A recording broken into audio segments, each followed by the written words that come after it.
I am sick of that intro song. That is going to drive me nuts. No, that's all right. Tries to remind me that there's still good in the world. Welcome, guys, to the Crypto Show. It is October 9th, 2016.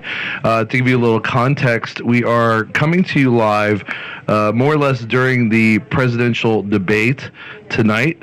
I think you would be better served to listen to this show than to view that debate, since while it's probably going to be crazy and a lot of carnival cartoon-like fun, it's all theater and nonsense, and it's not worth wasting your brain power and your 2 hours of your time. So check in to the Crypto Show because we have a great guest lineup tonight. It's an incredibly it's going to be a great show with three incredible guests, all of whom are related in some way, and I'm not sure what that way is, but we'll find out. No, but all of whom have a relationship to each other that we will get into. One of our guests is in studio right now. It's Cody Wilson of Defense Distributed. He needs almost no introduction on this show. Cody, how are you? Doing very well. Excellent. For having me again. Great to be in the new studio. My first time. It was great. Well, thank you. That means a lot. I appreciate that. For sure. And we're actually probably going to have Cody again later on this week to talk about his upcoming book. Let's talk about that book. Very excited about that. We may get a little bit of that later in the show too, to talk about. So we'll see. Hey, already number 2,000 on Amazon. Really? Not even out yet, yeah. Wow, that's pretty impressive. That's great for a coloring book. Exactly. Right.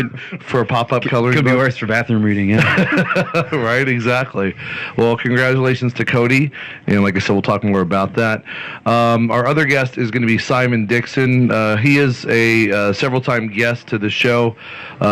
Interesting guy with an interesting service, Bank to the Future. Banktothefuture.com minus the A.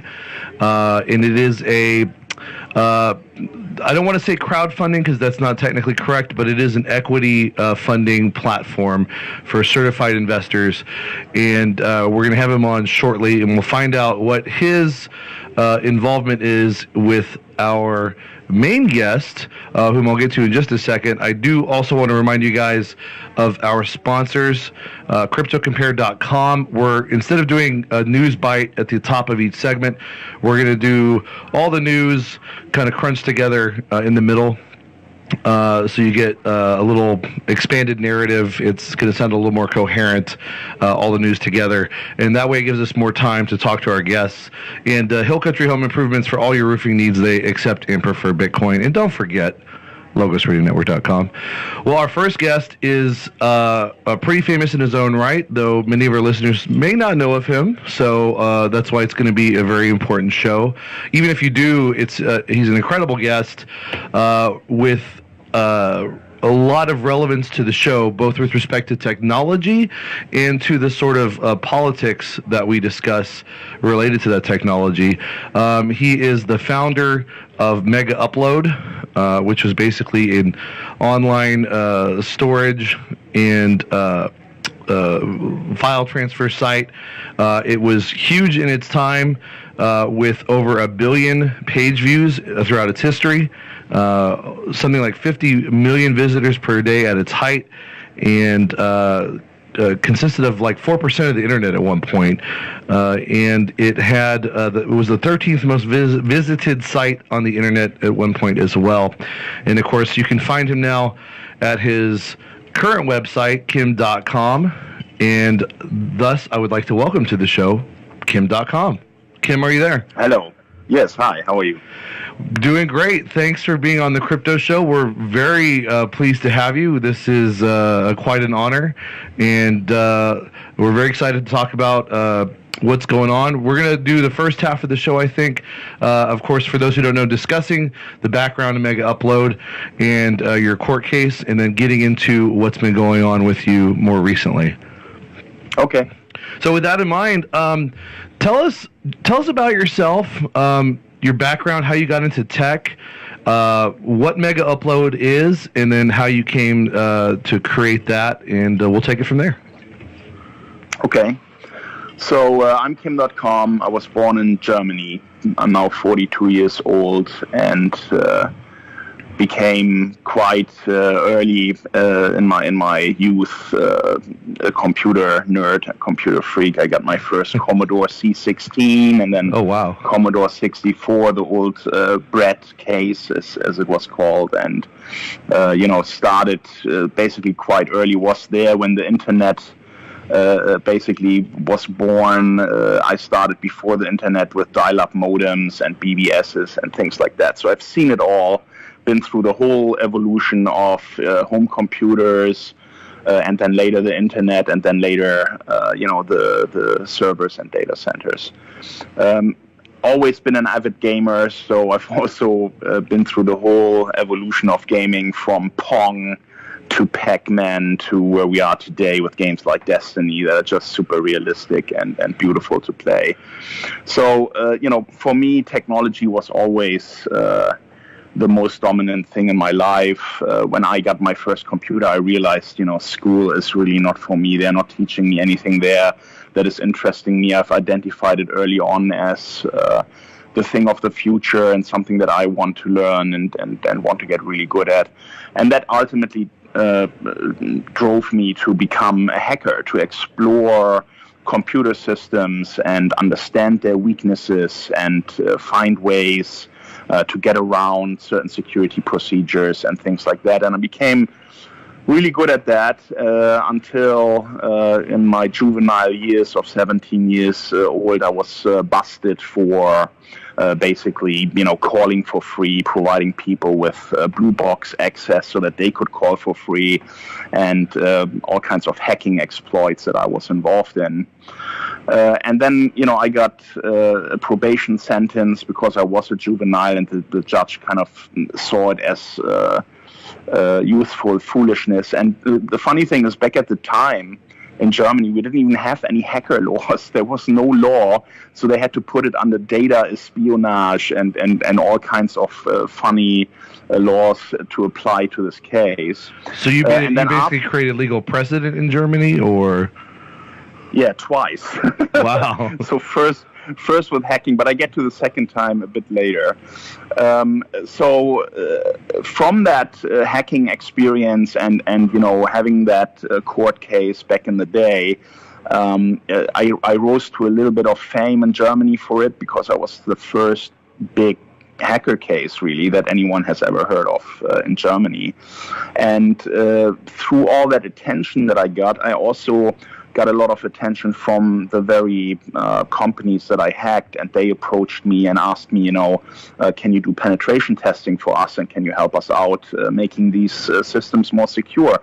So I turned into a white hacker basically, and started a consulting company, which ultimately ended up with over 20 really excellent hackers that were doing work for Fortune 500 companies and governments around the world, penetrating their networks and giving them security advice. I've done that for 7 years. The company was called Data Protect. We developed all kinds of products during that time. We innovated firewalls. I was the first person to file a patent for two-factor authentication back in 1997. Oh, wow. We developed it in 1994. It's still a valid patent in the U.S. Patent Office. I never used it for anything though. But I pride myself with being one of the first who thought about using mobile phones for two-factor authentication. And so after 7 years of running Data Protect and effectively, hacking every single customer we ever had, I went on to start a venture capital fund. I sold my data security business to TÜV, which is Europe's largest certification company, and started a company called Kim Vestor, which was my investment fund. I wanted to incubate new startups. This was around the internet bubble, where everyone was excited about the future of the internet and the big valuations that we had seen with companies like Yahoo and Google at the time. So I wanted to get into that. I knew that being a consultant limits me in growth, limits me to charge for hours rather than for a product. So I entered into that space and did a couple of investments. I was one of the early investors in Google, in Yahoo, and some of these companies that are super big today. So that helped me build my portfolio. But then I also invested in a company called letsbuyit.com. And letsbuyit.com was on the brink of bankruptcy.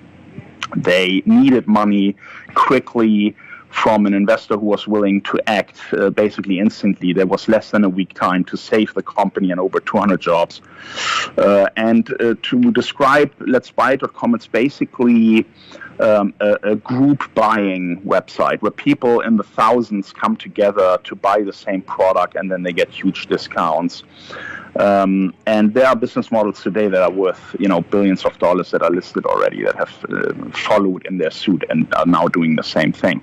Anyway, at that time, I realized this is a great opportunity. I was in my mid-20s. I wanted to make my name as a venture capital investor, and I took the risk and I saved the company. And because of my high profile that I already had in Germany at that time, the stock went up enormously just by announcing the investment. It went up 800%. And I was limited to the amount of shares that I could buy. I could only buy around 1.5 million worth of shares, and I wanted more.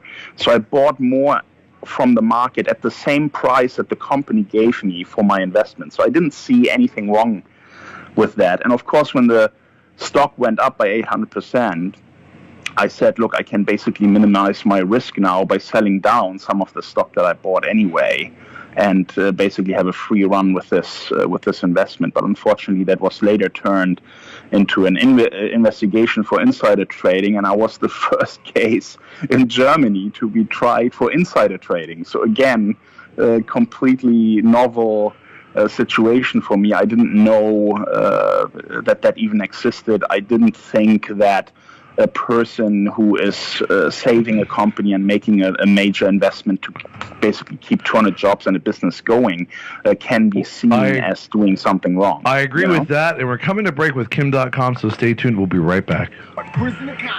Welcome back to the Crypto Show, guys. It is October 9th, 2016. One of the best episodes, I think, of this whole year, with three incredible guests. Cody Wilson of Defense Distributed here in studio with us. We just brought on Simon Dixon of Bank to the Future, and of course our primary guest Kim Dotcom, who was just recounting for us his history in the tech world, and it's an incredible history. He's done so much, and a lot that one, you wouldn't expect from a single person, and two, he's been behind a lot of the major developments in the tech world. And unfortunately, what comes with that is when you blaze new territory in tech and probably a lot of industries, you tend to blaze new territory legally because the government finds a way to find problems with what you're doing, because that's what the government does, and persecute you. And he was just... It's like going into war. The guy out front takes all the bullets, That's a great analogy. Exactly. And just like with Cody Wilson, just like with Ross Ulbricht. There you go. There we go. A less appropriate one would be like the pioneers get all the arrows. Right, have you heard that one? That's racist. Yeah, that's racist. Inappropriate. Pioneers get all the arrows. There you go. I'm not surprised that came from Cody Wilson. Give him one of those arrowheads. Stick around. Well, just real quick, before we get back, I do want to make a quick comment, which is, as far as insider trading, a lot of that is very subjective. And actually, the economist Don Boudreaux of Cafe Hayek makes a great case that insider trading is not only not immoral, but is economically beneficial to the market. And in fact, I would agree to the extent that if a stock is your property, you get to do with your property what you want, as long as it's not hurting other people. And that includes buying and selling. So I actually think insider trading is a bogus legal crime, but that's a whole other story. I don't know. Martha was a pretty... Except in the case of Martha Stewart. She was pretty thuggish. That was just dubious. But real quick before we get back to letting... Kim Dotcom finish getting into his history and the history of Megaupload, I would be remiss not to introduce Simon Dixon of Bank to the Future, banktothefuture.com minus the A. And Simon, are you there? I'm here. Can you hear me? We can hear you loud and clear. Excellent. We were a little concerned over break that we wouldn't, but we did. And Simon, remind me, are you CEO or COO? No, I'm the CEO, co-founder. Yeah. Okay, CEO, co-founder. Yeah. That's right. I just want to make sure I got it right. That's why I figured, but sometimes I get it wrong with our guests. Well, we're really excited to have Simon on to join the discussion with Kim Dotcom. And in the second hour in particular, we're going to find out just his direct relevance to Kim Dotcom's current activities, and it's some exciting stuff. But let's get back. Kim, you were explaining how you saved a company of 200 employees. Let's get back to that and the rest. Yeah, so I was basically charged with insider trading without a single victim. What happened here is I saved 200 jobs, I saved the business. The stock, after I made that investment, stayed up, so no one has lost anything. And yet they decided to punish me. And the reason for that was political, because one of the jobs that I was doing at Data Protect Times was the security of Munich Airport. And I was contracted by a security agency. I was obliged to secrecy. I signed agreements that kept me from ever talking about that contract. And basically what happened, I was hired to check the security of Munich Airport prior to them presenting themselves as one of the safest airports in Europe at a big conference that they were going to host in Munich. So they wanted to make sure that these claims are accurate, and I basically completely destroyed their security. I got into the airport 7 times on 7 different occasions. Wow. I got into airplanes, into the cargo area, into the tower, into the data center in the tower. I was everywhere. So physical hacking, not cyber hacking. Yeah, social engineering, physical hacking, and some cyber hacking to basically get rid of some of the gate controls. So what I did is basically completely expose that airport as unsafe. And this is pre-9/11. This is before we worried about major terrorist attacks on the scale that we are seeing today, right? But anyway, it made enormous waves back in the day in Bavaria, in the state in Germany where I was living. And, dozens of people lost their jobs. The security chief lost his job. And of course, in the security community in Munich, this was a giant uproar. Press coverage was enormous. It was on all the titles of all the newspapers and magazines.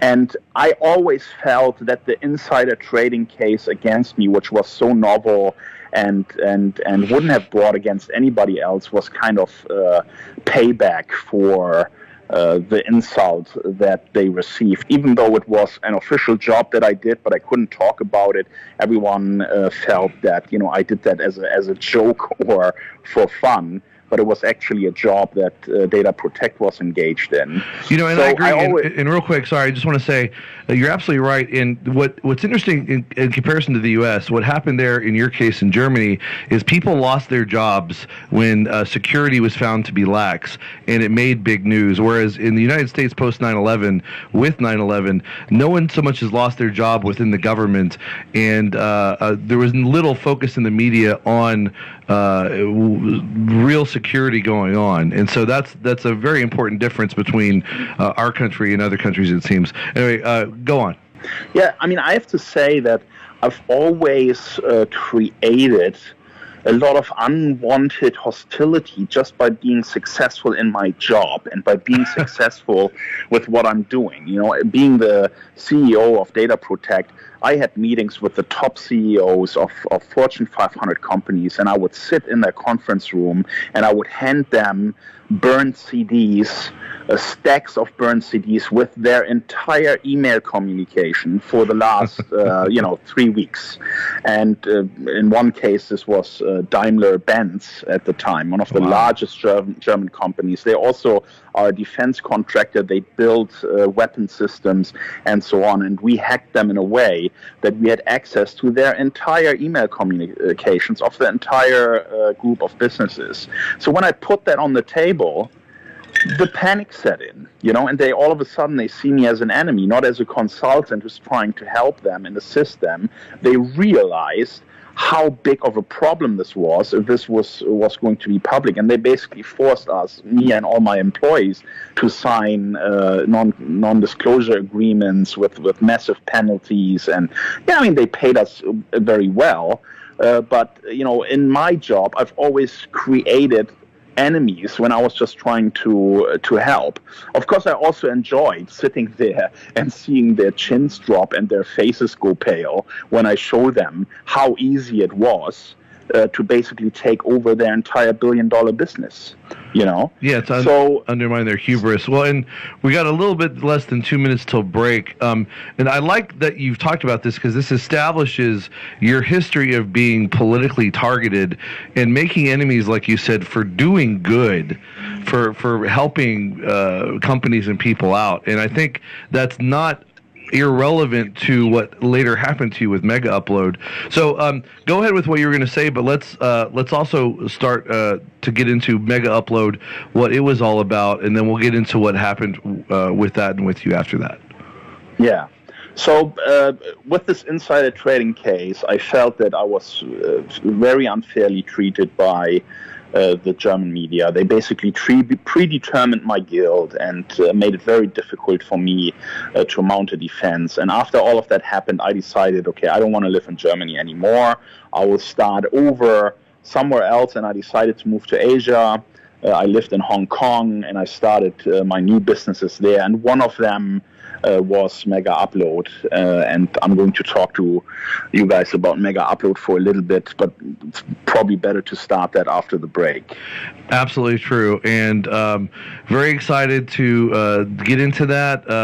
Pretty fascinating story. I can only imagine there's so much more you could tell us about your history in tech and how you were a pioneer and how you were also targeted.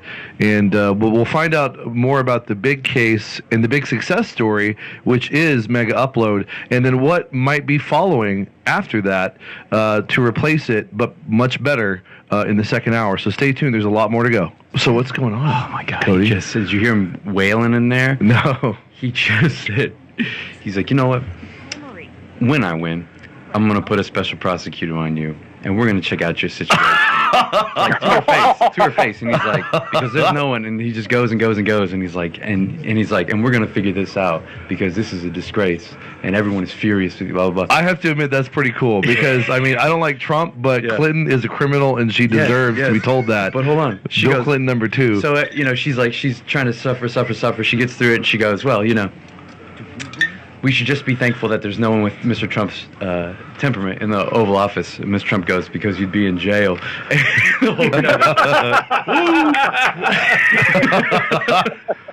Wow, this is awesome. This is a spectacle. It's fire, man. I'm gonna have to watch this. It's fire because he knows he knows he's losing. He knows he's just gotta kill. Man, something weird's gonna happen. I just know it. I just can't believe that. Everybody just doesn't see that it wasn't the email. It was the emails was why they brought out this whole thing that happened in 2005. Yeah, I gotta learn about how much of an asshole Trump is. Like somehow this murderous, butcher, this craven Emperor Palpatine type is somehow spotless. Did you see the video that Ben from Joy Camp did? Where he edited himself. Those guys. He edited himself into the debate between Trump and Clinton. No, that's hilarious. And then he's like telling all of the things about Libya and that is awesome. That's the conspiracy guy, right? Yeah. We need to get him on the show. I love that guy. Okay. I'm kind of glad you're watching this while we're just to give us updates. It's so funny. It's like you're watching a football match. Exactly. No, that's how I was thinking of. And I'm thinking he's going to come up here. We're going to watch him just kind of fold. Sad. He is putting it to her. Kim, what do you think about all the he's losing his presidential stuff here? Dude, America has become the clown of the world. What do you say? America has become the clown of the world. That was awesome.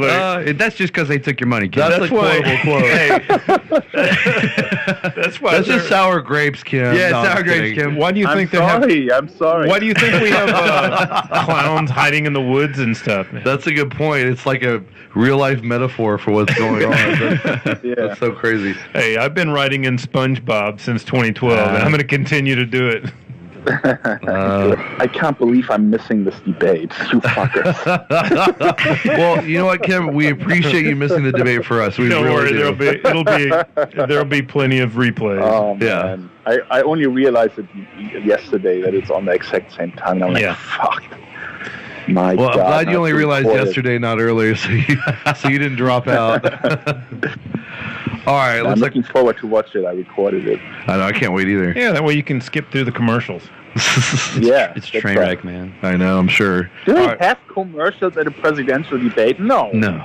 Do they? No. I don't No, know. Oh, they don't? I'm just thinking, Oh. wait, commercials during the I don't Oh, I know, guess do you're they? right. No, maybe, I think you're right. They It was don't. uninterrupted last time, and it's uninterrupted this I time. think But it that's was typical, brought to you by Depends, right? Is that right? Yeah. That's funny. Pretty good. Oops, I All crapped right, my man. pants. Pretty good. All right, Deb, bring us back. Welcome back to a jam-packed episode of the Crypto Show on this lovely October 9, 2016, during the presidential debates. But if you're listening, you're making the smart choice. There's no point in listening to those clowns duke it out because, I mean, why do you want to lose brain cells? Let's earn some more brain cells by listening to our incredible guests. We've got Cody Wilson of Defense Distributed in studio. We've got Simon Dixon of Bank to the Future, banktothefuture.com on the line, and Kim Dotcom of Kim Dotcom as well. And Kim was just telling us about his long history and basically subsequent to the insider trading scandal, which really by all reasonable accounts was dubious and a form of political persecution. He then decided to leave Germany, understandably, and move to Hong Kong. And Kim, go ahead, and you're setting the groundwork for Megaupload. Let's get back into it. Yeah. So I was basically planning at the time after I left Germany to start something non-tech, to completely disconnect myself from tech and do something else. And I always loved racing, car racing, and street rallies. And I don't know if you guys have heard of the Gumball 3000. It's an event that happens once a year. It's 6 days, 3,000 miles, and usually 120 to 150 teams competing to get to the checkpoints the fastest. It's kind of like the movie Cannonball Run, if you remember that.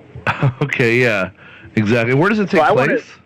So I wanted to start something like that. I wanted to have my own event for that kind of format. And, I was sending a lot of video clips around about me participating in these events. And the clips were quite large. And sometimes, the emails would bounce back and say, hey, this file is too large to send via email. So I thought, wow, I need to solve this. This is ridiculous in this time and age that emails are bouncing.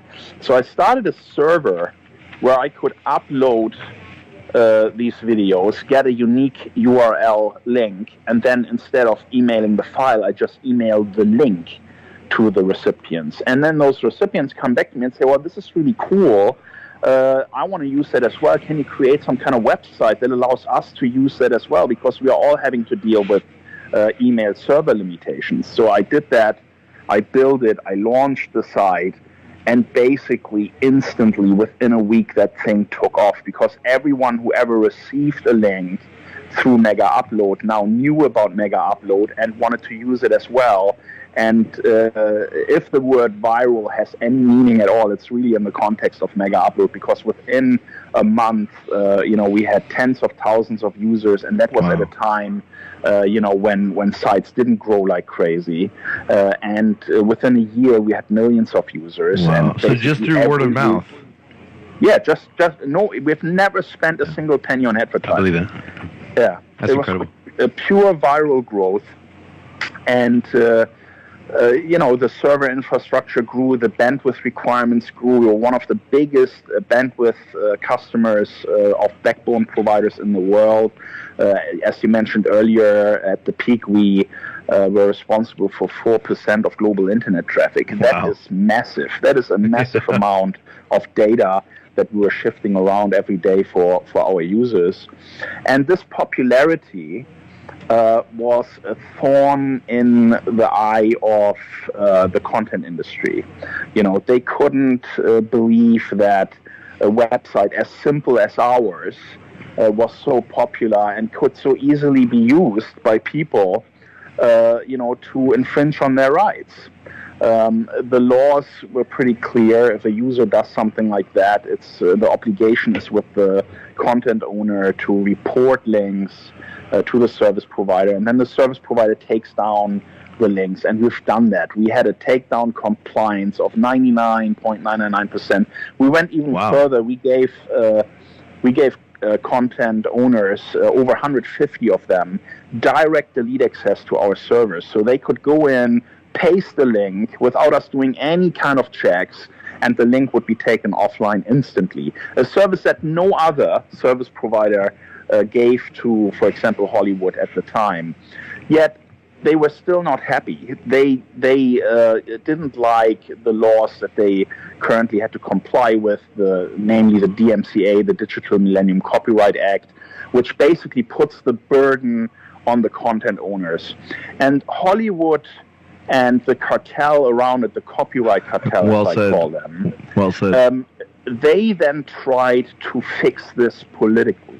They wanted a new law. So what did they do? They hired Chris Dott, a former senator, best friend of Joe Biden, very well connected with his relationships in the White House, including Hillary Clinton and Barack Obama. He was actually on the ticket to be vice president, but Joe Biden got the job. Oh, wow. And so Hollywood hired this guy to be their rainbow maker within the White House to get a new law passed. And he worked on SOPA. You might all remember the Stop Online Piracy Act that attracted so much attention in the public that it had to be shut down because of the protests. They just renamed it over and over and over until they got it passed. Right, CISPA and PIPA, right? CISPA, PIPA, ACTA. Yeah, well, they haven't got it passed, and SOPA was basically Chris Dott's baby.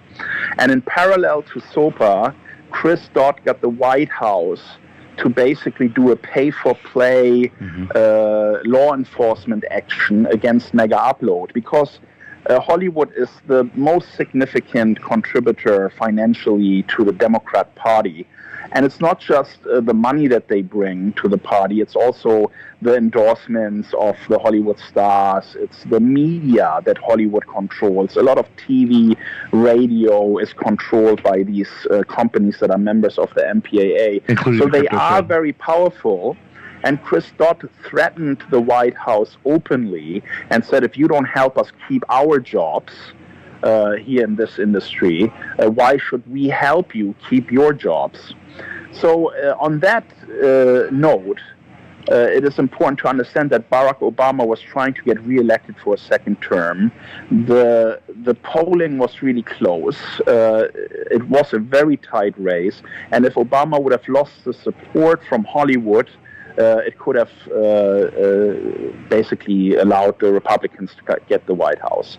So they went in and decided to make this the first criminal case of its kind, where they are saying that I am personally responsible for the actions of third parties, of our users and their infringement, and that I should be criminally liable for that.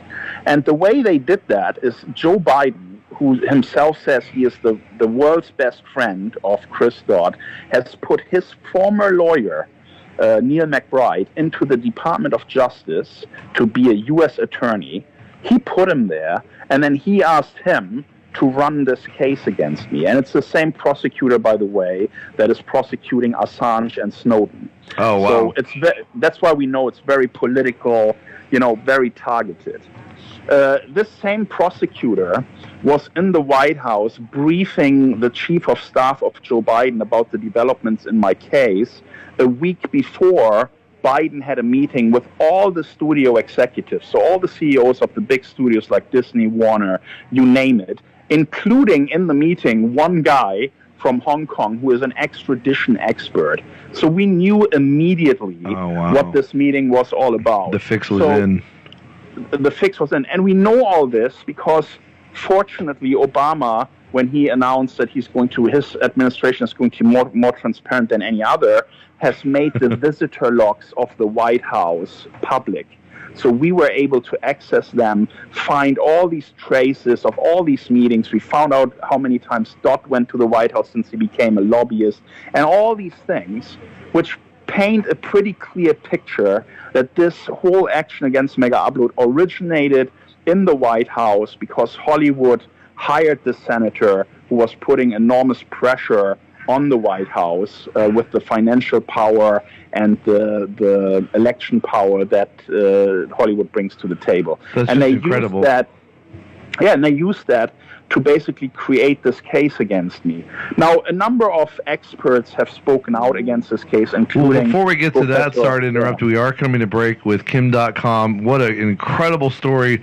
There's more incredible elements yet to be talked about, so stay tuned. We'll be right back. That's kind of the same way they did it for Albrecht with Chuck Schumer. Oh, yeah.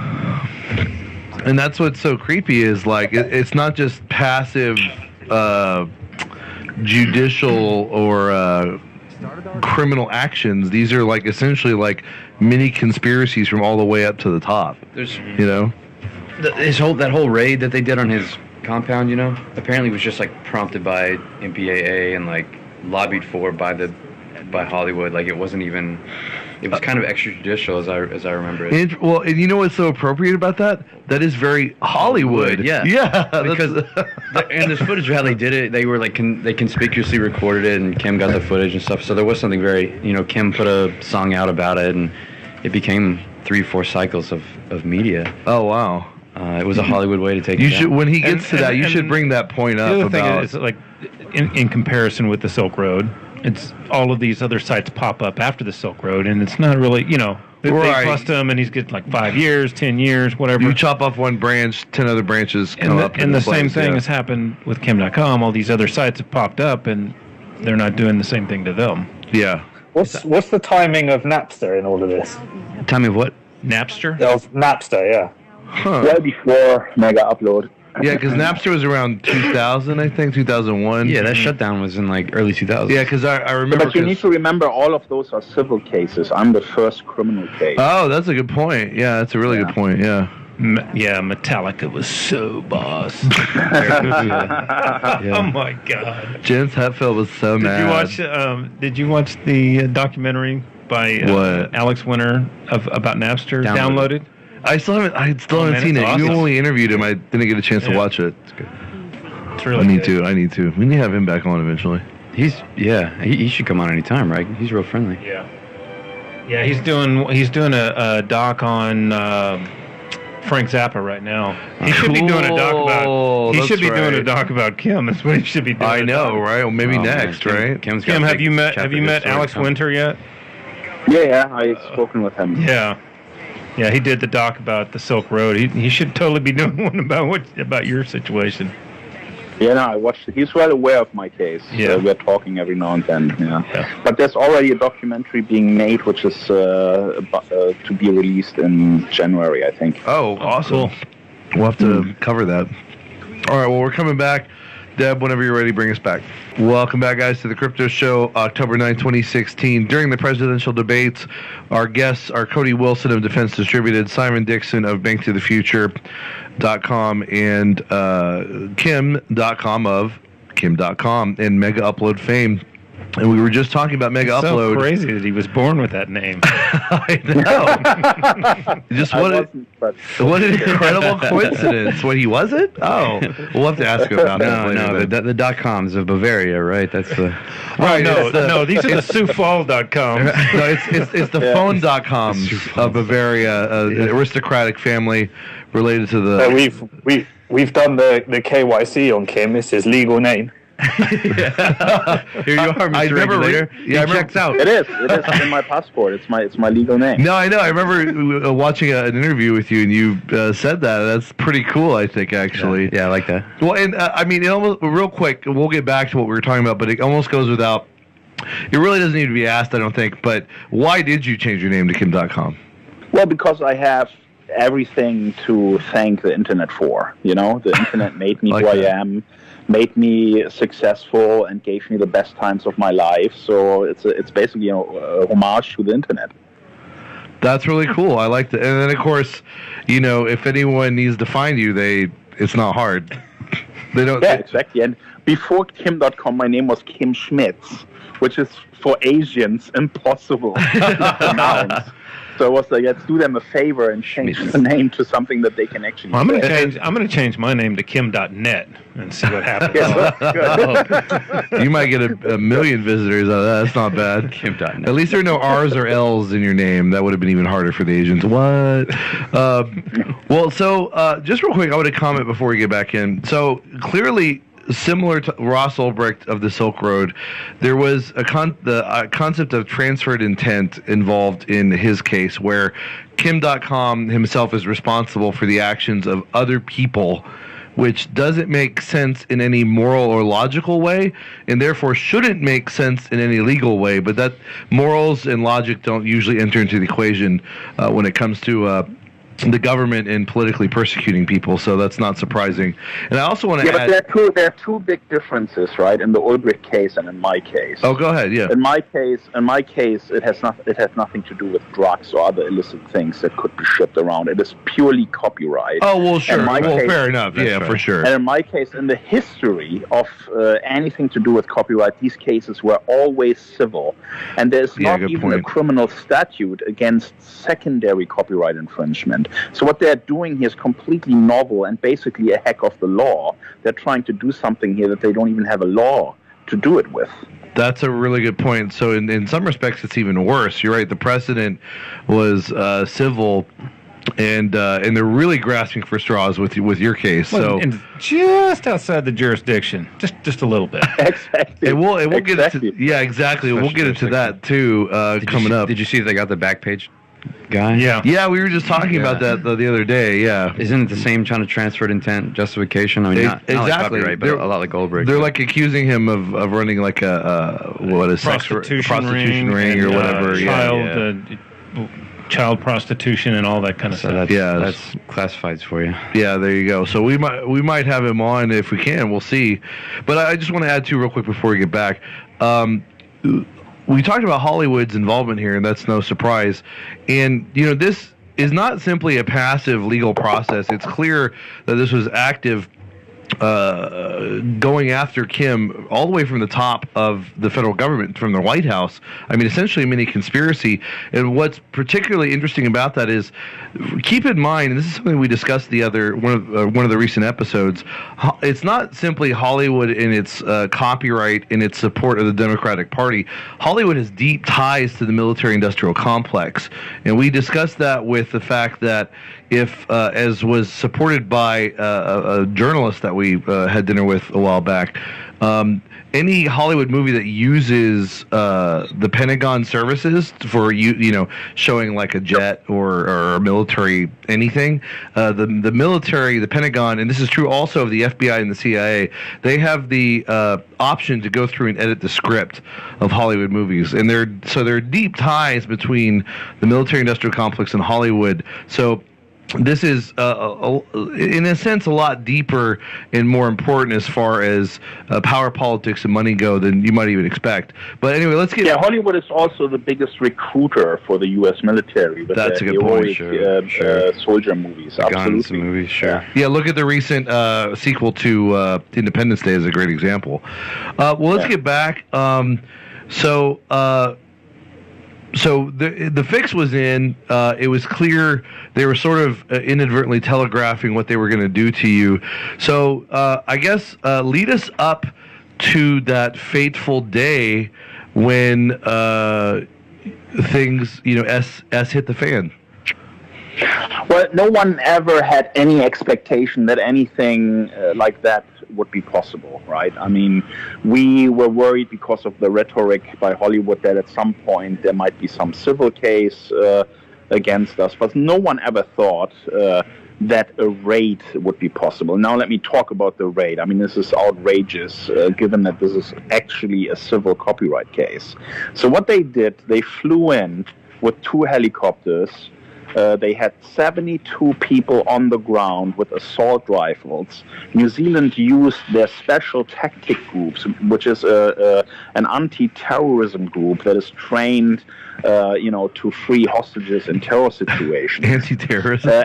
And they arrived at our property with sniper rifles, with assault rifles, with attack dogs, to take down a guy who they say is responsible for the copyright infringement of others. There's nothing in my indictment that alleges that I'm a direct infringer. I've in fact never ever infringed on anybody. I buy all my stuff on iTunes and have spent over $20,000 in the 5 years before the raid on content. So they're not saying I'm the pirate. They're saying I am responsible for the actions of others, right? So they do this unbelievable raid, pull everyone out in the rain. My wife, 7 months pregnant with twins, pointing guns at my staff, at my kids, scaring everybody, yelling at everybody. And I made my way into a panic room. My mansion had a panic room, and we had a security protocol. And when the banging happened at my door, I didn't know who was trying to get in. So I made my way to the panic room.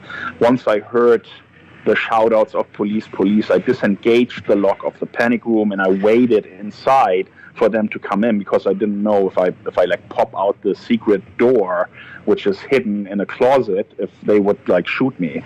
So I waited for them to come, and it took them, the special tactic groups, anti-terror police, needed 15 minutes to find out where I was. Man, those are crack special forces types. Yeah. Why the overkill with 72 people and all these assault rifles? Is it because they saw you had 150,000 kills on a Modern Warfare 3? Like, yes, were they scared of you because they thought you were this like mass murderer on a video game, or what? That's the shotgun he was actually holding, was a video game shotgun. I guess so. Kim, do you think they were just trying to impress the United States? That's a good exactly. point. That is what happened here, because while this whole raid was going on, I mean, not just the United States, it was also a message through the media around the world. We are the U.S. Yeah. We consider copyright a matter of national security. We're going to fuck you up if you don't do what we want, okay? And this whole raid had a live feed. It's good TV. The helicopter was filming the whole thing. There were cops with antennas on their backs transmitting live footage. And it all went back to Washington to the FBI command center. And I bet Chris Dodd was sitting there jerking off while it happened. because that was his script. He wrote the script. He's losing it, Kim. To this whole case. They made this a Hollywood-style raid. Yeah, great point. Just like Cody said on break, exactly. It'll probably end up being footage in a new movie.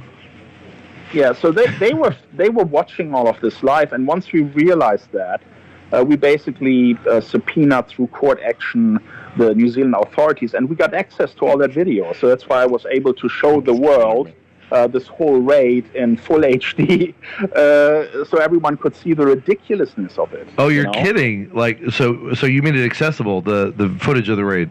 Yeah, so you can watch the whole raid, nicely edited, of course, with some nice music that I made on my YouTube channel, and the video is simply called The Raid. So if you go to YouTube and you search for Kim Dotcom The Raid, you can watch the thing. It's already been viewed over 1 million times, and the comments are pretty clear.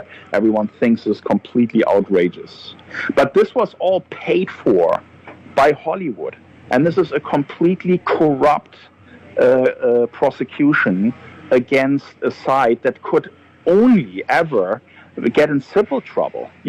These are civil cases, and the U.S. prosecutor is using the DMCA and quoting it in his indictment as if this is some kind of criminal code. It's not. It's purely civil. And we have safe harbor protections, which say that internet service providers cannot be criminally liable for the actions of their users. They just completely overrid all of that and went ahead and did this raid anyway. That's that's the classic definition of dictatorship. Is there's no rule of law. They just simply ignore the laws and then make it up as they go, and they just pretend like a crime, something that isn't a crime, is a crime, and then go with it. And that's enough. And especially if they can convict you in the court of public opinion, just like they did with Ross Ulbricht, absolutely did in his case. It's so much easier for them to go on with a criminal conviction, the judge even again, like he said, where there is no crime on the books. The judge literally stated that she was setting precedents. Yeah. Which is just crazy. Well, we're coming to break. Kim, when we get back, a related aspect of this that I remember reading is that there was some illegal spying being done on you that enabled them to actually raid you in the first place. And this is really important, I think. It goes without saying, not just with respect to this case, but with respect to the American citizenry and people all around the world, and how governments are increasingly doing just that type of thing, and how ominous it is. So when we get back, let's talk about that and more. Stay tuned. Kim Dotcom, Cody Wilson, and Simon Dixon. We'll be right back. What? It's that time again. The third annual Anarchapulco 2017, February 23rd through the 26th. And this time, it's bigger and better than ever. There's a reason why we keep going back every year. Because it's a blast, which is the same reason the speakers keep coming back too. Roger Ver, Jeffrey Tucker, Stephanie Murphy, Tone Vase, Derek J., Julia Turiansky, Adam Kokesh, Larkin Rose, and the list goes on and on. Much more to be announced soon. Don't forget to save some dough by using the coupon code CRYPTO. Un verso puro dall'alma.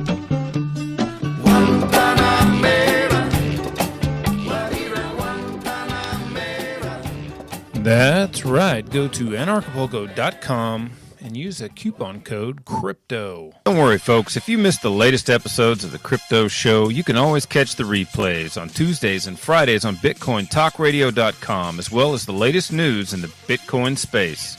That's BitcoinTalkRadio.com, or just find them on the TuneIn app. Attention all of you LRN.FM, Bitcoin Talk Radio, or any of the other podcast network listeners out there. Be sure to check out the LTB network, also known as Let's Talk Bitcoin, for some great and informative shows on cryptocurrencies and disruptive technologies. Check out the original Let's Talk Bitcoin, Epicenter Bitcoin, The Bitcoin Game, Bitcoins and Gravy. And did I mention that you get paid to listen? That's right, a podcast network that not only pays the content creators, but pays the listeners too. Learn more at letstalkbitcoin.com, where the magic word is the phrase that pays. That's letstalkbitcoin.com. And the phrase that pays is going to be Mega, M-E-G-A, Mega, like Megaupload. And go ahead and stay tuned for the Crypto Compare News Minute. Guys, we're doing a special version of the CryptoCompare.com news bites instead of doing a news minute at the top of each segment for the show, because we had a really special guest, three really special guests, Kim Dotcom, Cody Wilson, and Simon Dixon. We decided to do all of them at once in one single version, which is kind of cool because that way they're being unseparated by time like normal. It'll be maybe a little more coherent in your head, all the various happenings for the past week in the cryptosphere. So let's get to it. The CryptoCompare.com news. And in the first headline, Ethereum is still under attack. Ethereum is still under attack in a code war that began over 2 weeks ago with spam attacks that led to large-scale Ethereum node outages. The Ethereum developers have been constantly counterattacking with new client releases. While various fixes have since been implemented, the attacker continues to find vulnerabilities to exploit and in turn creates new ways to launch denial of service attacks. The latest client release called Dear Diary aims to stop the root cause, quote, of many of the attacks with a technique called, quote, journaling, unquote. Bitcoin Lightning payments passed milestone with Blockstream test. Blockstream has recently announced that it has sent the first end-to-end transaction over the Lightning Network, the highly anticipated micropayment channel designed to improve scalability in Bitcoin. The process included invoicing a third party for Bitcoin and routing the payment through multiple nodes. Blockstream core tech engineer Rusty Russell said, quote, "We had all these pieces. That's really exciting as a geek. In some ways, attaching them all together is trivial. In another way, it's a real milestone to get to that point." Unquote. Into the next headline, Monero loses darknet markets in apparent exit scam. Monero appears to have lost its darknet market integrations and very well may have fallen victim to an exit scam. Darknet market Oasis, the first to accept Monero, has abruptly gone offline in an apparent exit scam, making off with an estimated 150 bitcoins and an indeterminate amount of Monero.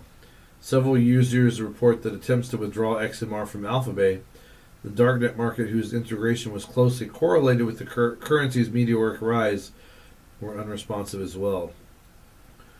Hallad's Herbs, Reddit user, posted in the Reddit subreddit Darknet Markets a theory that Oasis first accepted Monero in order to pump up the currency to make a significant profit. Quote, "Everyone is looking at the 150 Bitcoin Oasis made from their exit scam, while in fact Oasis probably made most of their money from their pump and dump game they pulled off with their Monero stunts." Factum raises $4.2 million in Series A investment round. After winning a $200,000 grant from the U.S. Department of Homeland Security, the blockchain startup Factum has raised $4.2 million in a Series A funding round. By the way, that was misspelled Homeland Security, so that's kind of fitting in a ironic, punny way. The investment will be used to further develop its core technology and suite of products and to scale with a series of hires to be announced over the coming months. Factum co-founder and CEO Peter Kirby said, quote, "We really believe that when you move all the data in the world into the blockchain, you can create a lot of transparency and value." Oh, well said, unquote. EU Parliament paper explores Bitcoin-powered elections. The European Union think tank recently released a discussion paper on the use of Bitcoin and blockchain technology in elections. The paper dwells on whether the technology could be leveraged to provide either piecemeal or wholesale changes to existing voting systems, including those already operating via digital means. Gemini brings regulated Bitcoin exchanges to Hong Kong and Singapore.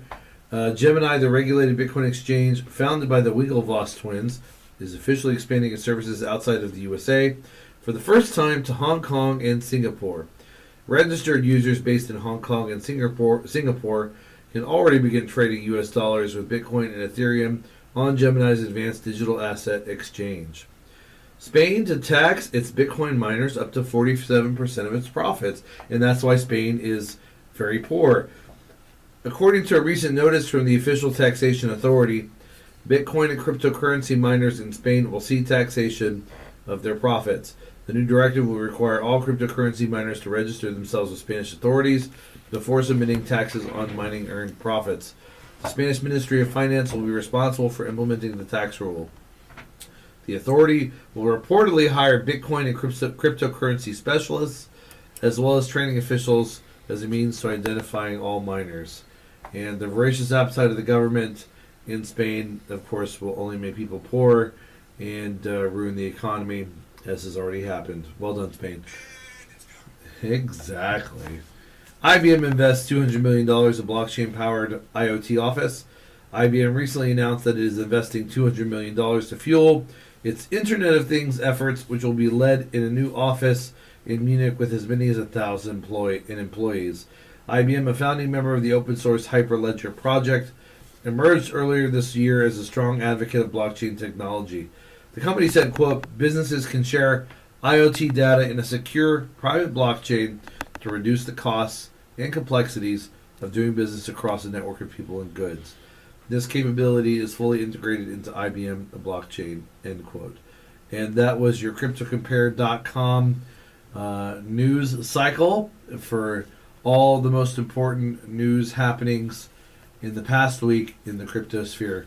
Thanks, CryptoCompare.com, and we'll see you next time. Tried to compare herself to Abraham Lincoln a minute ago. Like managing Congress. Is he hearing this? No. I heard somebody laugh. Yeah. But, Kim laughed. She tried to compare herself to Abraham Lincoln, and she goes, Trump's like, yeah, Only folks. the beard. Yeah, folks. The beard, nice. He goes, Honest Abe over here. And the whole crowd. Honest Abe. Yeah, he's like, yeah, Honest Abe. And Yeah. he's just killing it, man. Man, I can't wait to watch this. Let's just cut the show short. Let's just go sorry. watch it. No, I'm I was sorry. kidding. No, it's just. He's real comfortable under pressure, man. Oh, I don't doubt it. This is do or die for him, and he's doing all right. Oh, this is a long break, right? Yeah. I'm going to the restroom. Yeah. It says you got 20 seconds. Yeah, but it goes back. It reverts back That's and what your mom said. adds another 2 minutes. That's enough time for your mom, Chris. I can get in there and get it So, done. Cody, what's with the? I went to your shop the other day, and there was a CNC. Oh, yeah, you seen him on machine shop? Yeah, it's like the size of a fucking Suburban. Yeah, man, I'm moving on up, dude. No, I'm like, what the? We're fuck is cranking, that? buddy. No, I'm making a whole lot more of our own parts, in-house. Yeah. We were. This was when Cheftal had those doves, and we were having the doves wrapped in bacon with jalapenos. And I noticed the skylight there. I'm like, damn. You like that skylight? Yeah, I'm like, man, that's gonna look so cool when the ATF comes busting through there, because That's they're the not joke. gonna come through the That's door. the joke. They're like, that's the kill zone, guys. There's the kill zone. Kim knows about that. We're going to hear like a loud buzzing. Front door's wide open, Yeah. but hey, do you guys mind if we climb up on the roof? It's gonna look way No, it's cooler if bad. we come through here. That is a joke. Everyone's made that at this point. But yeah, man. When did you come out there? A couple days ago? I brought Joel some wristbands for ACL. Yeah, I went to ACL this year. Did you? Yeah, it was I great. didn't go. A friend of mine gave me 2 sets of wristbands, and I gave one to Harlan and the other one to Joel. It was a good time, man. It Yeah. was cool of you to give that away like that. I wasn't gonna go. I saw him and Chalker there. Yeah, that's what. It was good to see them go. So But yeah, dude, we've done some capital acquisition. I've seen. I noticed, man. I noticed the new place is pretty great, man. Yeah, it's a step up. Oh, I still haven't been. That's If Harlan gives us any problems, man, we're gonna move the studio to DD. It'd be great. I got a room I can knock out the wall and we can do it there if you want. Let's do it. Yeah, live from the Vince Distributed with the I've thought about it. with the things in the back. I'll try to like take it as a write-off or something. Like we'll fund the show and take it as a write-off. Mm-hmm. It's like marketing expenses or something. You know, what I was trying to tell you earlier about the if you did a Kotstev type deal at Acapulco, where she goes down there and does the Yeah. whole presentation, and you Send could Paloma. sell some units, and We should and probably you- send Paloma. and Yeah. you pop You should. in. That'd be cool. Just have you pop in for a quick speech, and then you can burn Well, I'll off. tell her about it. I'm not going to Acapulco. I'm not going to do it. You know? I mean, I understand your reasons, but it's still fun. It is a blast. I ain't gonna go. Except when you lose your passport and you have to be smuggled back into the country. You had to smuggle yourself back in the country. He smuggled me back That into is the crazy. country. How did you just put him in the truck? I smuggled him in to the U.S. because he didn't have a passport. So you just And- put him in the truck bed? What'd you do? So we had a resident alien with us. Uh-huh. He had his little cheap card, and he just let him right in, no problem. You couldn't even tell it was him Uh-huh. on the picture. We have to show our driver's license and our passport. Chris doesn't have his passport. Old gringo. So we made up this story about the military robbed us and took his passport because he refused Which the to first pay. part was true. The military did rob They us. did rob And us. you're like, come on down to Acapulco, Cody. Great time. Well, they robbed us for Hey, it was cheaper than a You're parking okay in ticket. Acapulco proper, but if you try to drive back, that's where the problem is. Don't drive to Acapulco. You're insane to have driven there. Like, you really are insane. Well, No, it it was was insane fun. to drive there, but I didn't I have had a lot of blast. options once I lost my passport. Oh, I got you. lost it the day when I arrived at the airport. Within 10 minutes, I lost the passport. All right. I'm an idiot. Oh, great music coming back in, too. No, good point. All right, Deb, bring us back when you're ready.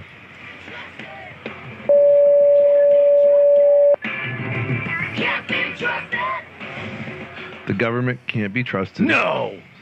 Especially Say it ain't true. What's It's that? true. The government can't be trusted. Huh? I'm not buying it. It's like, well, duh. I'm not buying it. Especially the American government.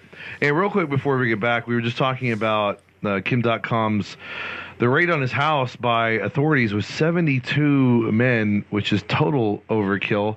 Automatic weapons, just the full works, and how Hollywood style it was, like Kim and Cody pointed out. And it's interesting too how the government tied into Hollywood mixes Hollywood and fiction and real life together to where people, like, in a sense, can't tell the difference, and it has a profound psychological effect on people. Maybe something we can explore in a future episode.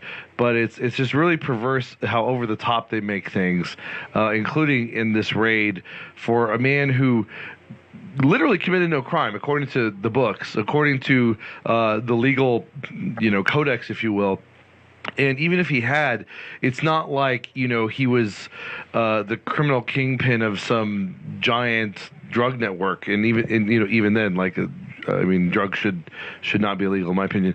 But it's for over copyright, it's such overkill. But what makes it worse, and I want Kim to get into this, is it may not have even come to this without the government of New Zealand committing an illegal act. And Kim, get into that for us. Okay, so first of all, a raid like this has never happened before in New Zealand. New Zealand is a pretty laid-back country, quite boring actually, and you wouldn't expect anything like this. It's all hobbits and elves. I know, yeah, exactly. Yeah, but the prime minister over here, he is also the minister of tourism, and one of the biggest drivers of tourism in New Zealand were the Lord of the Rings movies, which were shot in New Zealand. And at the same time, the planning for the raid went on. John Key was in negotiations with Warner to do the Hobbit movies, the trilogy, also nice. in New Zealand, to drive tourism and to increase the profile with Hollywood to do more filming here. So completely corrupt. The door was open for Hollywood to come in with this action script, and because the White House is involved and it was the top tier of U.S. leadership, New Zealand couldn't help themselves. They just wanted this so badly, and they wanted to show their American friends what they can do. So on top of the raid, they've also spied on me illegally. And New Zealand is a member of the Five Eyes, or Echelon. And they utilized, and now get this is the best part actually of the whole story. You know how the NSA has this massive spy machinery that we now know about because of the Snowden leaks, and a system called PRISM and X-Keyscore. And that was designed to fight terrorism, to find the worst of the worst, to prevent terrorism attacks. And I'll get this, they used that very system in a civil copyright case against me and spied on me illegally, basically typed in all my selector data, my phone numbers, my email addresses, everything into this NSA spy cloud. And the New Zealand equivalent to the NSA, called the GCSB, downloaded all that data. And on top of it, they turned my iPhone into an open mic and recorded every bit of communications for over a month. And when I found out about it and we pressed them in court about it, the cop who knew about it committed perjury and wouldn't admit it. And then later, through the court process, we found out that it actually went on. And the Prime Minister of New Zealand had to apologize to me because he had to admit that this was unlawful spying and that this should never have happened. And then a week later, they draft a new bill and pass it through Parliament to make it legal to spy on New Zealand residents. That's the kind of Prime Minister. Serious? 100% serious. The duplicity, the kind of Prime Minister we're dealing with here in New Zealand. The criminality, that's ridiculous. And we'll go ahead and make that retroactive. Corrupt and criminal. Do I? But here's what I need you guys to understand, because you are in the U.S., you understand about this NSA spy cloud that they have created, which basically commits mass surveillance every day, breaching all of our basic human rights to privacy. And they say to us, they are doing it to fight terrorism. Yet in reality, they are hiring these services to crooks in Hollywood who want to extend their copyright extremism agenda. So they basically hired out their law enforcement apparatus, their Department of Justice, and their spy cloud to help out a lobbyist. It's like mercenaries or mafia. And just real quick, they're blurring the lines between terrorism and other forms of criminality, or even lack thereof. And that's part of the thing too, is make everything something that could potentially have an anti-terror law enforcement action against it. And that among many things is what's really disturbing. What was that? The NSA, the only part of government that listens? Here's the funny thing, right?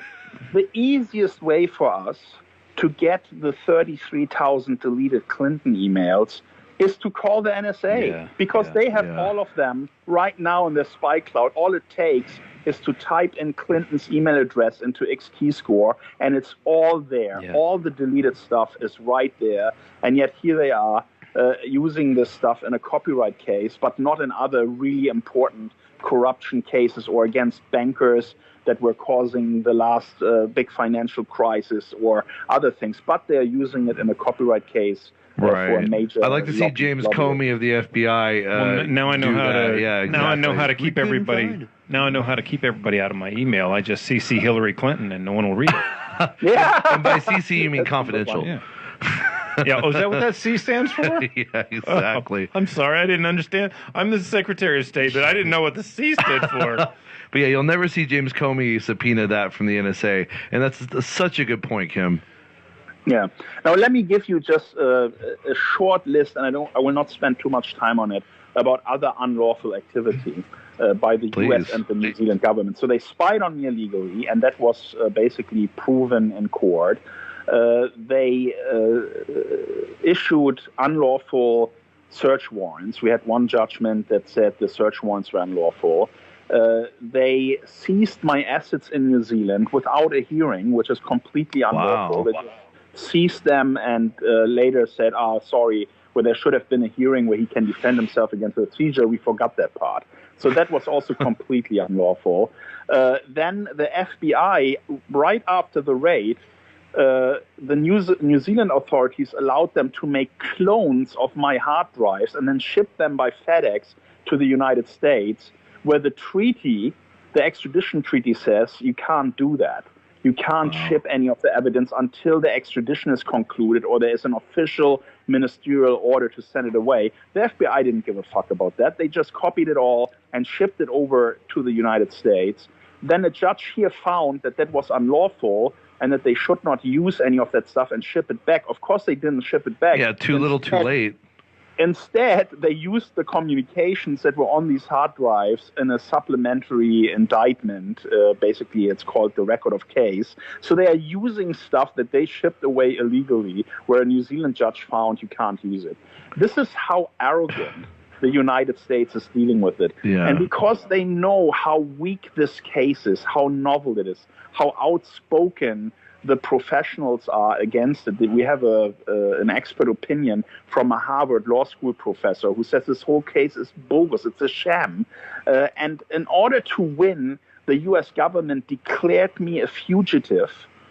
I'm legally, just get this, I'm legally fighting the extradition process in New Zealand under my treaty rights. I'm legally fighting it. It's my right to fight against it. I've never been to the U.S., not even as a tourist, not once, and they have declared me a fugitive of the law. Wait a minute, it gets even better. They declared me a fugitive of the law in the United States in order to seize all my global assets. They have forfeited all my assets without a hearing. Forfeiture means it's gone. The U.S. government owns it now. I haven't had a single hearing day on the merits of this case, yet I've already lost all my assets around the world. Talking, over $100 million gone. Oh, my God. Because they declared me a fugitive. And the reason they did that is because they wanted to make sure that I don't have money to defend myself. And now I have to go on for another minute because this is really important that you get this. This is the craziness of it. The Hong Kong court said, we don't want to hear anything about this forfeiture nonsense. We don't do that here because I don't have any assets in the U.S. They are in Hong Kong and New Zealand. And then the Hong Kong court released money that I can use for my legal defense to pay my lawyers, including U.S. lawyers and experts. And then the U.S. government threatened my lawyers or any lawyer in the U.S. to receive those funds because they say they now belong to the United States. So my lawyers would commit a criminal act if they take the money that was released officially by the Hong Kong and New Zealand courts to have them paid. They would go to jail if they took that money. So effectively, if I ever do get extradited, I will not have a penny to pay for U.S. lawyers and experts. And they are doing that because they know if I have a defense team, they are going to lose this case, and it's going to be egg all over their faces, and they're going to be completely embarrassed. So this is how far the U.S. is willing to go to win when they know that they actually don't have a case. That is so evil. They did something very similar to Jesslyn Radek, who was the whistleblower, yeah, the lawyer for the whistleblowers. Everywhere that she went to get a job, they would attack the firm and get her fired. It's persecution. So now she's Snowden's lawyer. Yeah. So they've done the same thing, by the way. When we look for lawyers in the U.S., the moment those lawyers contacted the DOJ to introduce themselves, they called the big firms and said, well, this is, you have a conflict of interest, you have worked for the content industry before, yet at the same time, the judge that is on my case is a former Disney lawyer. It's completely there's no conflict of interest there. Don't worry. No, absolutely not. How could there be a conflict, right? And here's the crazy thing about this courthouse in Alexandria, where my court is based. In that courthouse, every day there is a judge assigned to new cases coming in. So by doing that, the DOJ could basically pick their judge by just waiting for the day on which my judge, his name is O'Grady, is available, with that task. And that's how they picked him. And they picked the guy who is pro-copyright, who worked for Disney before, who was a partner in a law firm that says, Walt Disney Corporation is our biggest client. And this is the guy who is my judge. And the lawyers, they are saying have a conflict of interest. Did I say the fix was in? Wait, so the guy... It's ridiculous. The guy that is defending Goofy is the one who's defending you?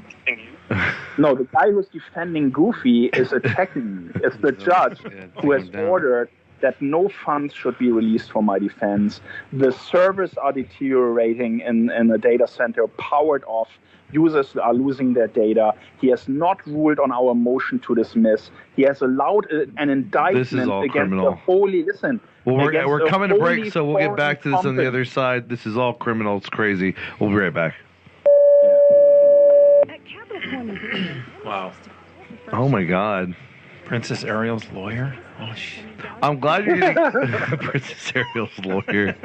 I'm glad you're getting into so much detail because when I did research for this, I didn't, so much of this did not come up in my research, and it's just disgusting. It is. It is totally disgusting. This is my reality for the last 5 years, Oh, and actually, when we get back, I'm going to ask you then, you already mentioned how much of your assets have been seized, but how much time you might be facing. Yeah. So we'll get into a little bit more of that. Let's see. And then I think from that we can transition into what Meganet and Bank to the Future. Yeah. Bless you. And then... I need another about 5 minutes. There are two more important points. Absolutely. Oh, of course. Yeah, no problem. Absolutely. And then we can move into the other. Yeah, absolutely. I was just saying, as a... I know. I watched the other interviews and stuff, and I never heard all of this stuff. Some of this stuff, I'm surprised. You gotta read Torrent Freak. 60 Minutes came out to New Zealand to interview me. They were here for 7 days. We did probably 30 hours of interviews. It was crazy. And they had all this information, and in the end, they made a hit piece against me because they are owned by a Hollywood studio. Of course. Yeah. Well, we are not owned by anyone. In fact, the only way that this network stays on air is it's fighting the government to stay on air. So... Oh, wow. It's some people may call it pirate, but it's unlicensed. Okay. So, yeah, the people that run the network, they just literally file briefs and fight against the government to stay on air. And now that you've told me, I've probably committed another crime by aiding and abetting pirates. Right, no doubt. Uh-oh. Oh, no. Yeah. Oh, and across international borders. Ooh. You ready? We got to get to Mega when he released Mega, because then we got to get to talk about how he took my gun files off of his site. Oh, they took your gun files off of his site? Oh, really? Yeah. Oh, well, this would be awesome. It's not too much of a touchy issue. Yeah. Well, I mean, I know why I did it, but yeah. You ready? All right. Yeah, let's get back. Bring us back, Deb. Apparently, everyone's saying Trump won this thing. It's not even over. Welcome back, guys, to the Crypto Show. We're talking with Kim Dotcom of Kim Dotcom, Cody Wilson of Defense Distributed, and Simon Dixon. And in just a little bit, we'll get to where Simon Dixon intersects with Kim Dotcom, and even where Cody Wilson intersects with Kim Dotcom, something he just actually told us. And you forgot to announce the other guest in studio, Kim.net. and Danny Wilson with Kim.net. Please drive traffic to that site. If you can even get a fraction of what Kim.com gets or Megaupload, then we'll be very happy. If I just get his trolls. Yeah, that'd be millions probably. Well, real quick, I want to make a couple points before we get back.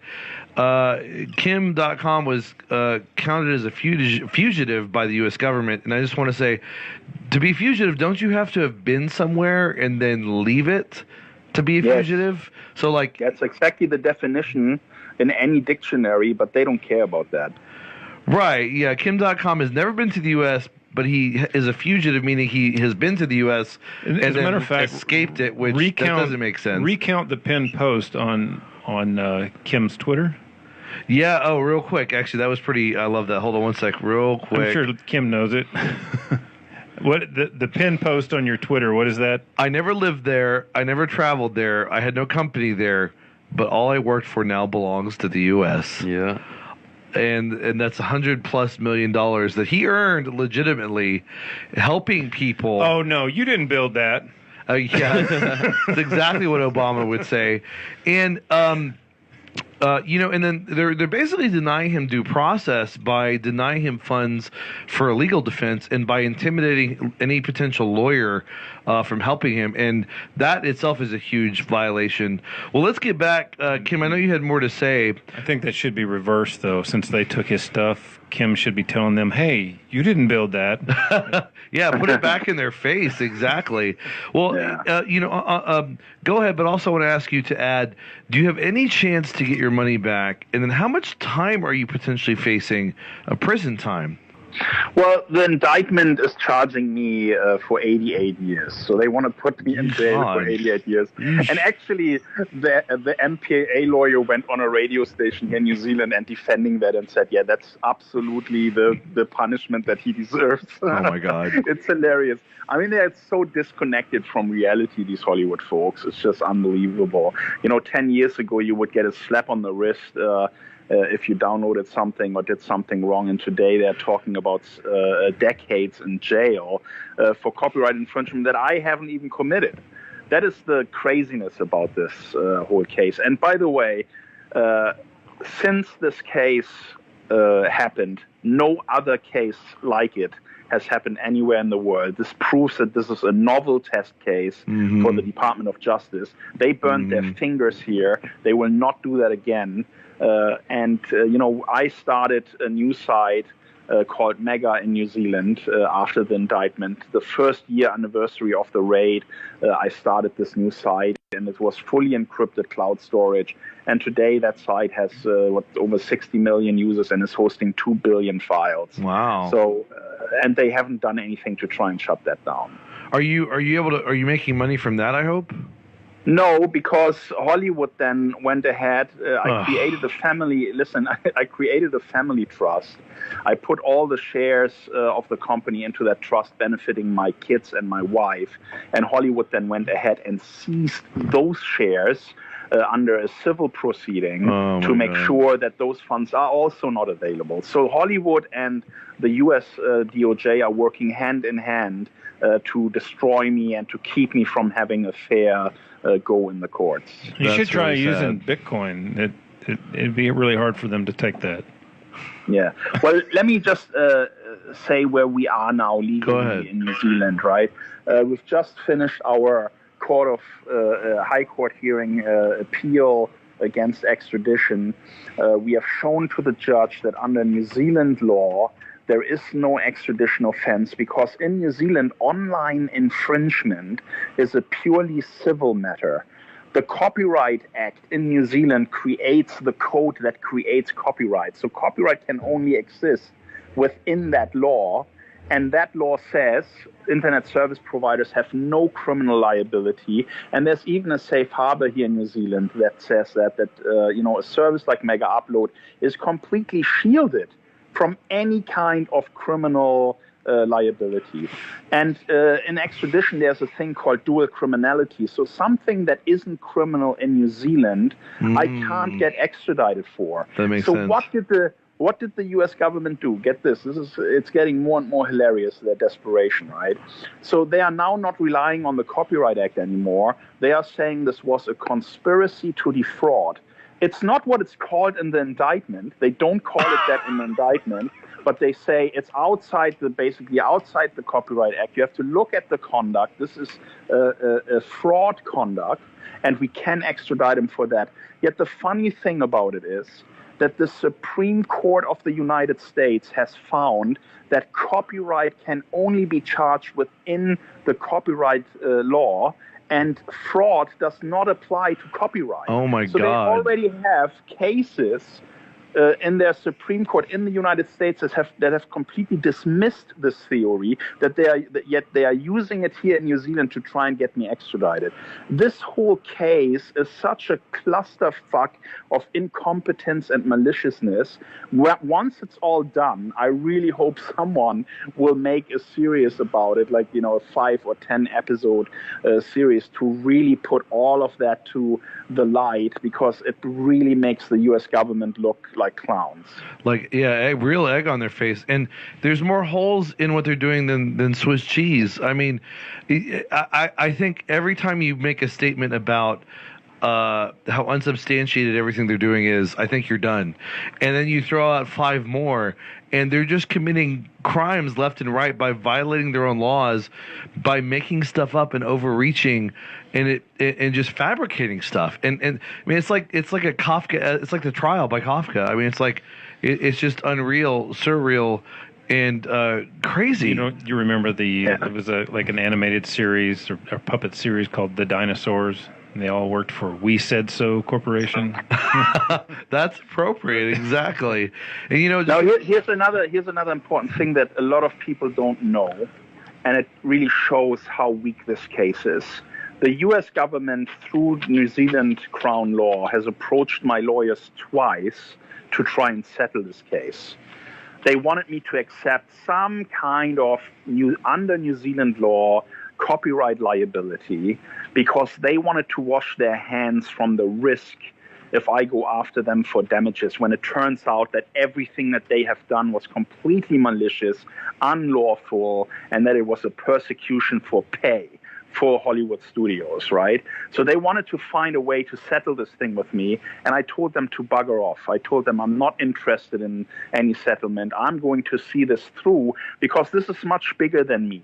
This is not just about me and my family, which has been suffering under this pressure for the last 5 years. This is about internet freedom. This is about all of our rights. This is about Hollywood trying to stifle innovation and to shut down websites and to extend their power with their copyright extremism. And that's what I'm standing up against. And everything that I'm doing now, that I've done with Mega and Megaupload 2 and Bitcash and all of that, is fighting that progress that Hollywood is on with their political allies to try and undermine our internet freedom. I'm combating that with technology, and that's what Megaupload 2 is all about. So it's more than just a cloud storage site.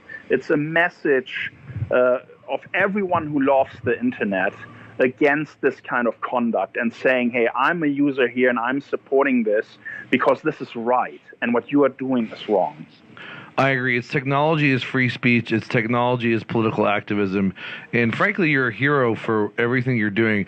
You know, if I were in your shoes, I might even take that sort of settlement or compromise just out of fear for what they might try to do to me. But I respect your courage, and you're standing up for, like you said, not just yourself and your family, but for everybody in the future of the internet and its freedom. And it's just like Ross Ulbricht in the Silk Road, being politically persecuted, a political prisoner, and standing up for everyone else in the process. And we thank you for that, and we respect you for that. And again, I mean, you're a real champion of the people and a hero for that. And it's unfortunate that you have to suffer, even if things turn out better in the meantime. But let's talk more about what he was just discussing, the future of Megaupload, its sequel, and then how that's being funded and set up. And we'll be right back. She wins? You think? What you mean? Defense Distributed? No, the 2A. And she wants to. Everyone says like Citizens United is about corporate. I don't know enough about that, but it's a holding about like free speech, and that's what I've heard. Yeah. Well, and to me, I mean, in a sense, money is free speech. Well, that's one of the holdings, but it's actually like that's the big exotic thing that people like to talk about. But there's actually just some like really core.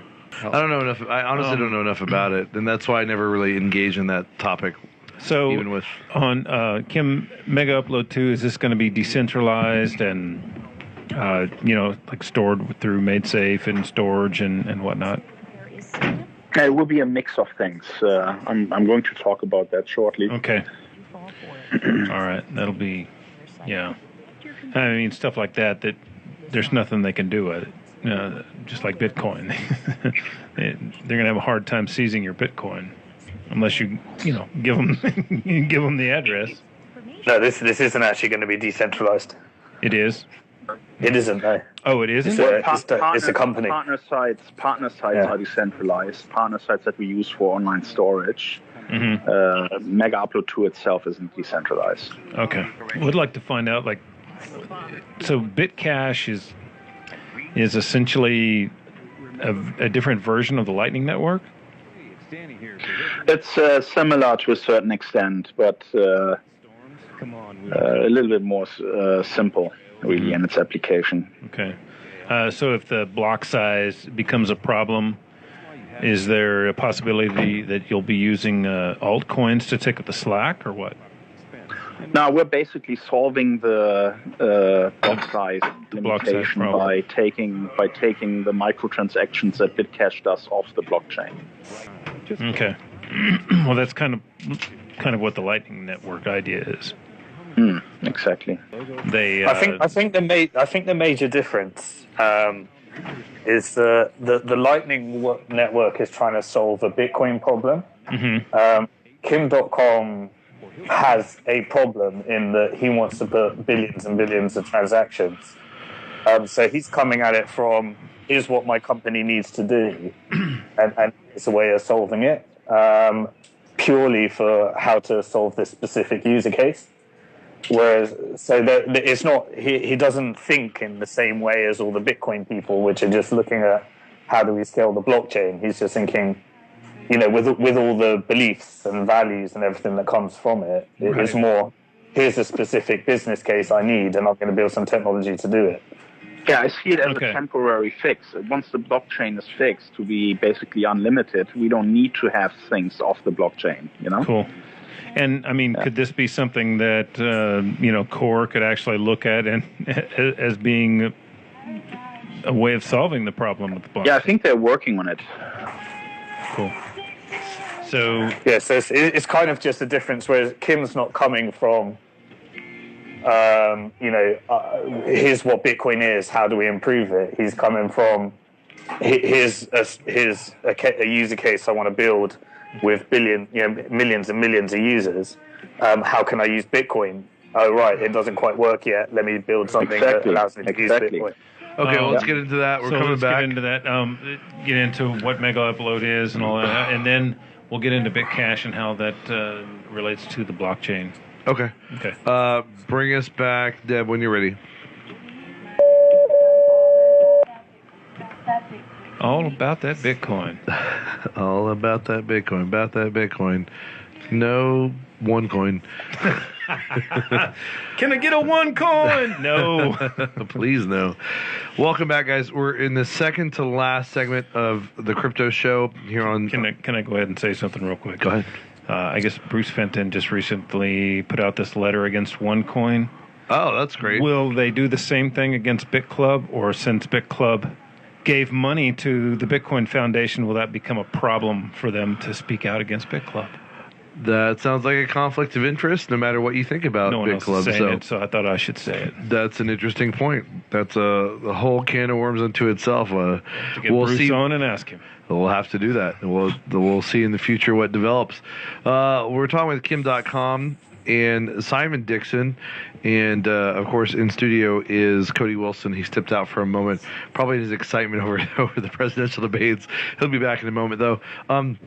So Kim already kind of gave us a segue into the future of Megaupload, in the future of the internet, in the future of what Kim Dotcom is doing. So let's get into that, Kim. And then, of course, unfortunately, because the U.S. government has stolen all of your hard-earned and well-earned, properly earned money, you clearly don't have your own funds to create this new project. So we'll get into how you're able to fund this new project with Simon Dixon. So get us started on that, Kim. Yeah, first of all, Simon Dixon and Bank to the Future, they are my heroes. You know, they helped me in this situation to basically fund a new startup, find the means to make this dream possible of creating Megaupload 2 and basically giving to the internet community a totally private file sharing service where we don't even know the users, we don't know the user's IP, we don't know the contents of the files by design. So the technology is designed to keep us completely in the dark about your private use of your data. And in addition to that, we're launching that with a microtransaction service called Bitcash. One of the big problems on the internet is that you can't purchase items, content for, let's say, 3 cents or 5 cents, because the credit card fees are prohibitive and there's really no solution for it. And I think, if you have a successful file sharing service and a user can upload a file that he owns and can put a small little price tag on it, and every user that downloads it contributes like 5 cents or something on the fly without any major effort, I think that would be a really fair system that would find mass appeal, and that's what I'm building. And there'd be a lot more copyright compliance at that, right? Well, copyright compliance comes through the laws anyway, so there will still be takedown procedures in place if a copyright owner isn't happy with. Or I simply mean that like the copyright holders, and I actually don't believe in copyright. Copyright and patents, intellectual property is not real property, but that's a whole other subject. But I'm just saying that like with micropayments like that, copyright owners could offer copyrighted material for a couple pennies and make money, and more people would be likely to comply, and some of these issues would be not so relevant. Yeah, completely correct. And we're designing Bitcash for example, news publishers. There's no solution on the market right now where news publishers can charge a tiny amount for their content, and all happening on the fly without ridiculous transaction fees. There is a video service out there that actually does this, though. Actually, it's called Watch My Bit. And that's worth mentioning. It's a cool service. Yeah. What was the gentleman's name who started it? Doug Scribner. And cool guy. We used it last year. Actually, we did a video with Roger Ver, and it was about what we'd mentioned earlier, BitClub. And all of the proceeds that came from the video, we just donated it. Roger donated his to FEE, and we donated ours to Ross. Yeah. But anyway, this is going to be a much broader, bigger thing. Right. That's what's so cool about it. So go ahead. Yeah. So I mean, Megaupload 2 on day one will have a massive amount of users, because I have access to 200 million users that signed up with us before. They are all eager to see the next Megaupload. So we will have instant critical mass. And the challenge that I was really facing is, this whole Bitcash transaction system for microtransactions using Bitcoin is cool, but the blockchain has limitations. It can only do certain transactions per second, and that is prohibitive to this type of venture. So I had to find a solution, a workaround, basically, until the blockchain is fixed and can handle more transactions per second than it currently can. Well, and real quick, because Danny had asked this on air, although I didn't really hear the response because I just kind of walked back. Well, speaking of the transaction time with Bitcoin, was there any consideration for any altcoins that had faster turnaround times? I want to stick to Bitcoin because it's kind of the essential cryptocurrency. It's what everybody kind of has heard of and knows of, and right. I personally favor it. There's no reason to go to other coins as long as we can fix this blockchain limitation. Gotcha. Also, by taking it off the chain, we have our own fee structure, which is allowing these kind of microtransactions. And so we have a workaround for certain blockchain limitations that are currently in place. And you introduce your Bitcoin into Bitcash, and then when you have done your transaction with us, you can take it out again.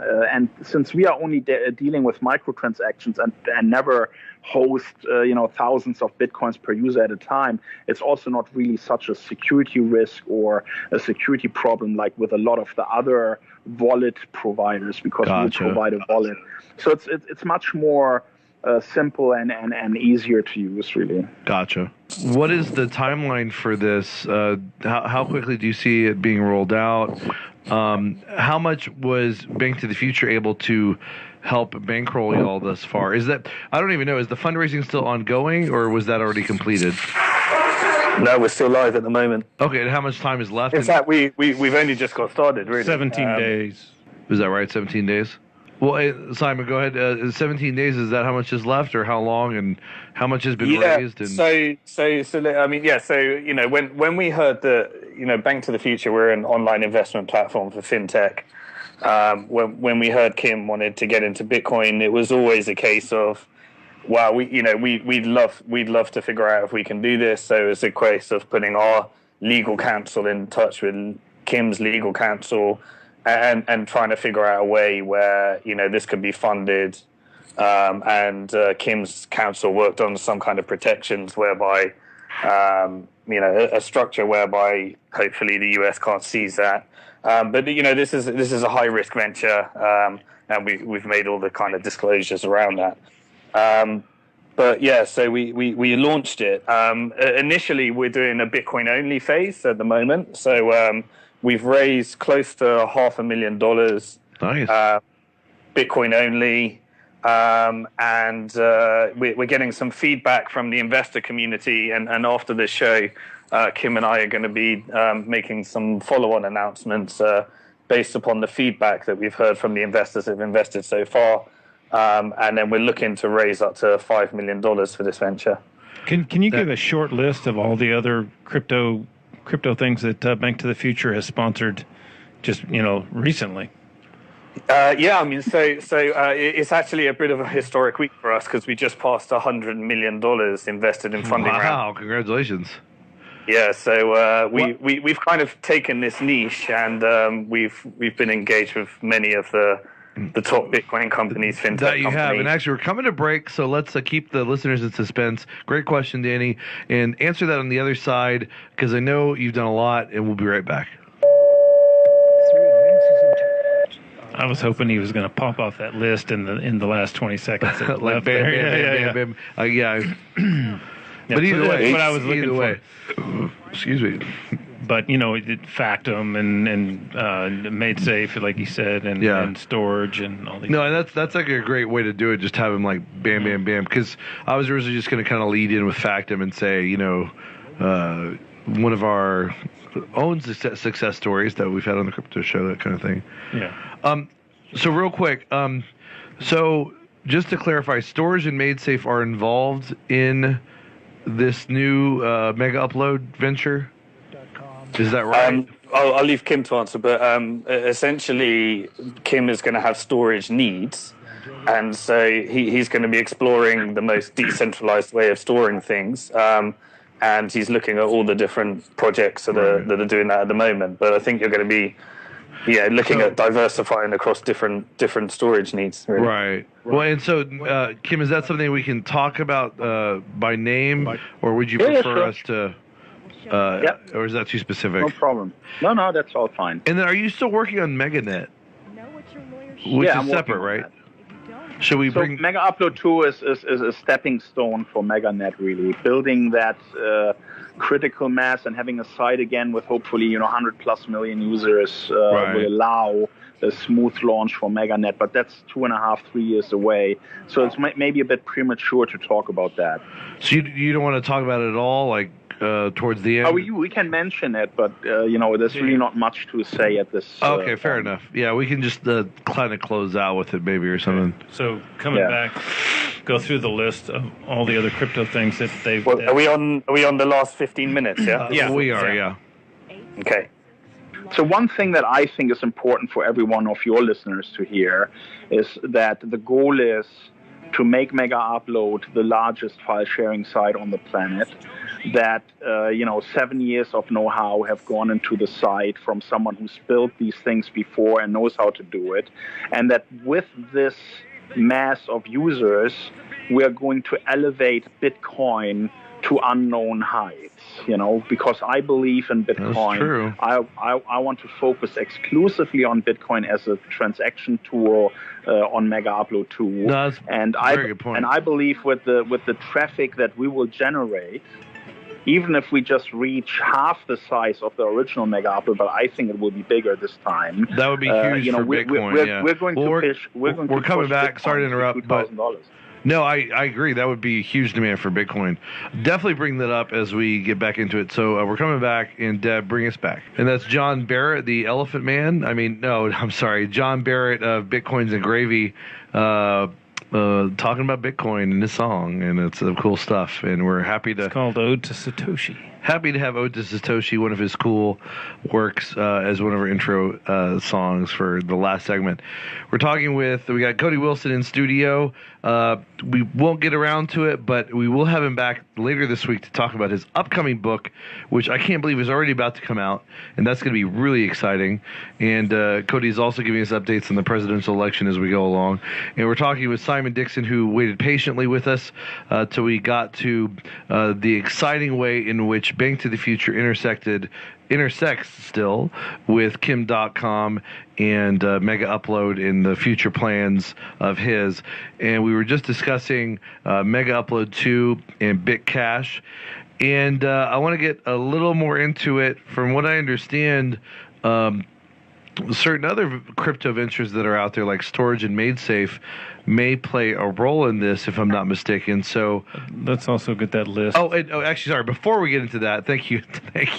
Before we get into that, let's touch upon that. Before we do, Simon was about to list off some of the really cool crypto and fintech ventures that Bank to the Future has been behind. And Simon, go ahead with that. Okay, I'll just give you a quick list. So BitPayzer, who's doing Bitcoin payments in Africa, opening up international markets. We've got Shapeshift, who's a service like Kim Dotcom. If they want to accept Bitcoin payments, they could simultaneously accept all the alternative coins, but they'll only deal with Bitcoin. We've got Kraken, one of the regulated exchanges in US. Storage, file storage on the blockchain. Factom, allowing people to store data on the blockchain. Bitso, which is remittance payments, is in Mexico. UnoCoin is an exchange in India with Bitcoin. OneCoin? No, Uno. We're definitely not touching OneCoin. I've been vocal about that one. Sorry, UnoCoin, OneCoin, I got it. Yeah. Please, if anyone's listening, avoid run and tell everyone away from OneCoin. Well, indeed, yeah. Do you know what? Sorry, just a quick diversion because you put me there. The last 2 weeks, my builder, my wife's makeup artist, have all been asking me about whether they should invest in OneCoin. Are you kidding me? Where does this come from? We It's actually deliberately targeted at them. we run a PSA on this network warning people not to invest in OneCoin. So and no other. Yeah. This is a public service announcement from the Crypto Show and the Logos Radio Network. It has come to our attention that an ad we have no control over is playing on one of our affiliates. Please be advised not to invest in OneCoin. This is a classic Ponzi scheme. Just search OneCoin scam in your favorite search engine for results. I repeat, stay away from OneCoin. It is a scam. This ad is brought to you by the Crypto Show and Logos Radio Network. Can't be trusted. Duped a lot of very, very, people that don't know any better in, and nobody that understands cryptocurrency is involved. So. Fair enough. Hey, real quick announcement too, since I'm reminded. In Acapulco this year, you can get a big percentage off your tickets if you use the discount code CRYPTO. The Crypto Show will be there. And speaking of Factum, by the way, Paul Snow of Factum is also the CEO of the founder, the Texas Bitcoin Conference. And the Crypto Show will be in charge of putting that on, essentially, with that foundation. So it's exciting. Look forward to that. We're going to talk more about in Acapulco tickets, crypto, discount code crypto, and Texas Bitcoin Conference. Anyway, sorry. And I also had a question for Kim. Jeff Berwick wants to know if you're an anarchist. I'm not an anarchist, no. Okay. I have 5 kids. I think it's good that there are laws that are protecting our children. Fair enough, but you should still come to Acapulco regardless. It's a lot of fun. Well, he can't leave the country currently. Oh, that's a good point. Anyway, let's get back. So, Simon, you any other companies that a lot of cool ventures that basically? Yeah, we'll leave people to check it out. They're all listed, all the previous deals we've done, and Factum was one of our recent ones. And so, let's people can check out the site if they want to see what we've done in the past. As they should, banktothefuture.com minus the A. And speaking but if you do use the A, it will redirect you because we own that domain. That's right. The first time I was on your show, I said that's my final book when Bank to the Future becomes a huge success and tries to create something as big as Kim Dotcom created. Is the final book I want to write is The Bank Stole My A. Oh, yeah, that's right. I remember that. That's awesome. And you know what? Due to regulations, Simon, he can't use the A. Right. And you know what, Simon? You are getting there day by day. So with the $100 million raised, I mean, you guys are really getting big. So it's a good thing they protect us from the A. Of course, from the alphabet, basically. This sounds like some perverse, bizarro world, what is Sesame Street or something. But anyway. Brought to you by the letter A. Yeah, exactly. Well, speaking of storage, if I'm not mistaken, and get into this, Kim, something like storage or MadeSafe may play a role in Megaupload 2? Yeah, Megaupload 2 will be more of a caching service. So you upload to us, and then we're going to re-upload your file to, let's say, a dozen other online storage providers and provide you with all these links so that you can be sure you only have to upload a file once to us, and you will have multiple options to access your file later from numerous different providers. But the beautiful thing is if you use us, all your files will be packaged in this Bitcache container, which allows you to make money with your files no matter where you store them. So that is really a breakthrough that a lot of people, I think, are going to appreciate. That's pretty awesome. I mean, this is very exciting stuff. Now we've got 5.5 minutes left. Kim and Simon, I want y'all to anything else we need to get out, let's get out. I know it's a bit premature, but I want you to still nonetheless quickly tell our listeners what tie-in there might be between Megaupload 2 and MegaNet, which I know is still off in the future, but if you want to elaborate on that real quick. Yeah, well, Megaupload 2 is really the stepping stone. It's the launch platform for both Bitcache and later in the future MegaNet. What you need for these services to succeed is critical mass. I know that if I get Megaupload 2 fully funded, it will be one of the largest websites on the internet. I have built numerous websites that made it into the Alexa Top 100. This one will be no different. And once we have 100 million users, it's quite easy to imagine that something like MegaNet would have instant critical mass on day one.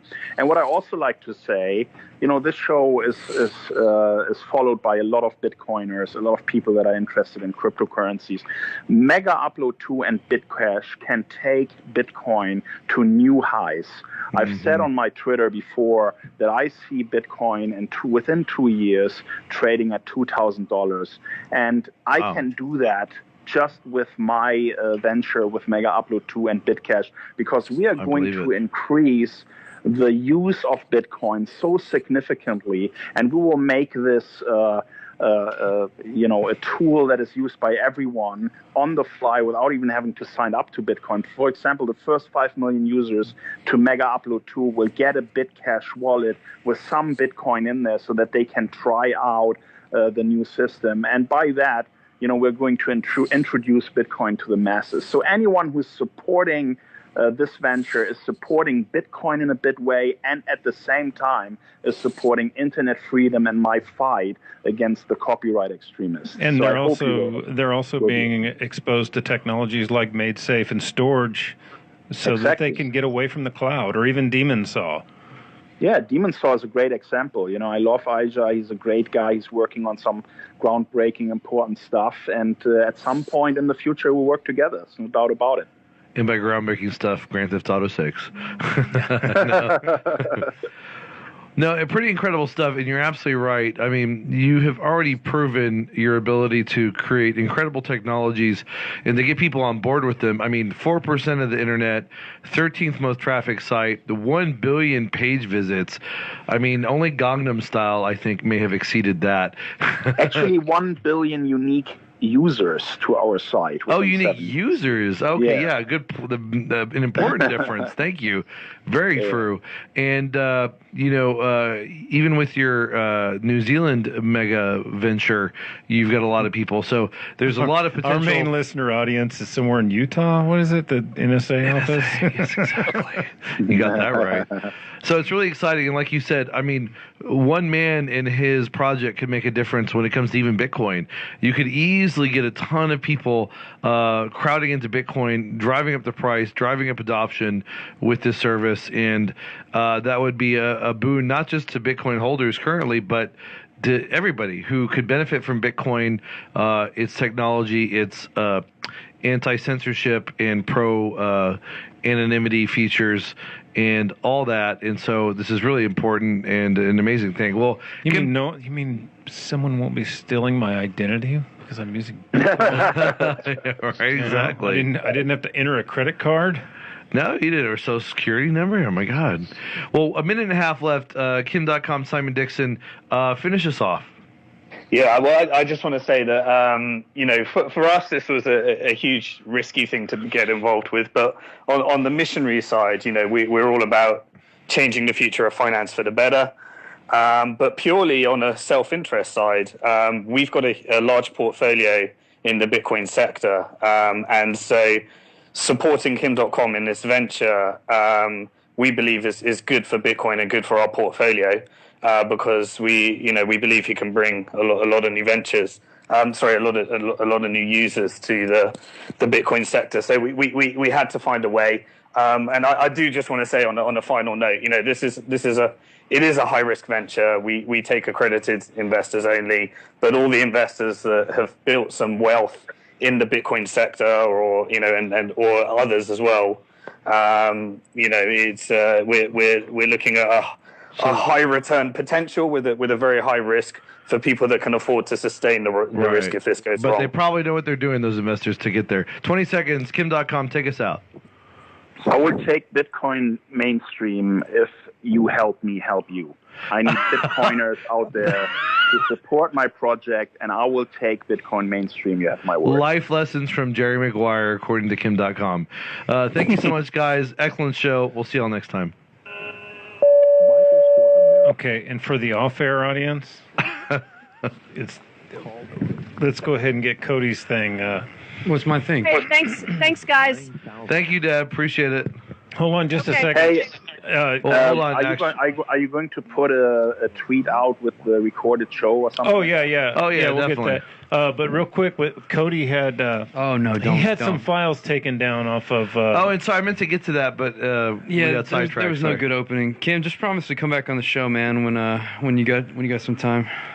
Yeah, when I win, I come back. There it is. And we have a party. You don't want to get into it real quick? There's no need. I'm sorry. I meant to. Anyway, and I was about to do it at one point, and then I got sidetracked. Some of Cody's gun It files would've got been taken fun. down off of Kim Dotcom. It would have been fun in passing, but we know why.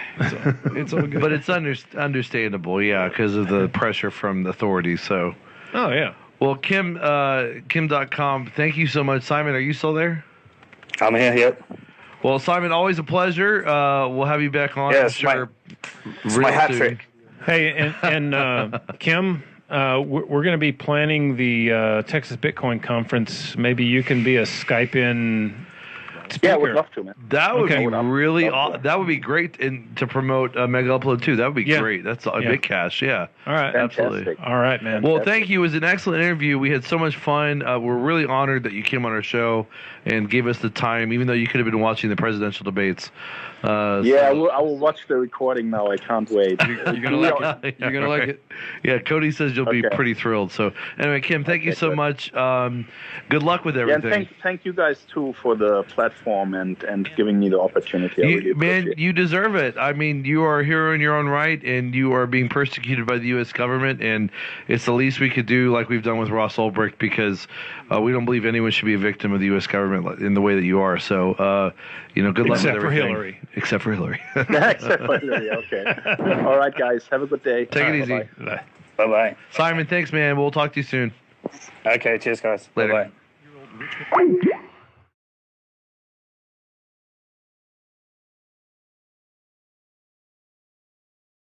I bought anyway, and basically have a free run with this investment. But unfortunately, that was later turned into an investigation for insider trading, and I was the first case in Germany to be tried for insider trading. So again, a completely novel situation for me. I didn't know that even existed. I didn't think that a person who is saving a company and making a major investment to basically keep 200 jobs and a business going can be seen as doing something wrong. I agree with that, and we're coming to break with Kim.com, so stay tuned. We'll be right back.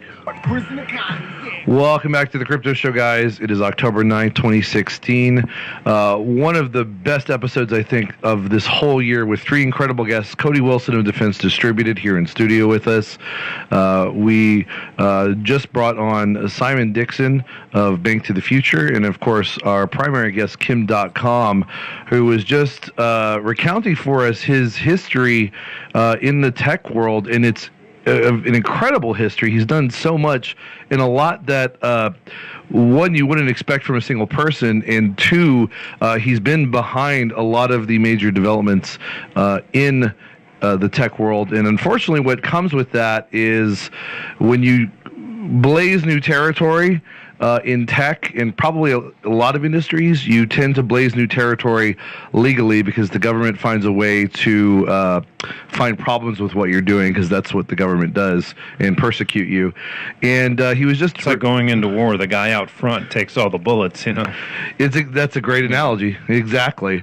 And just like with Cody Wilson, just like with Ross Ulbricht. There you go. There we go. A less appropriate one would be like the pioneers get all the arrows. Right? Have you heard that one?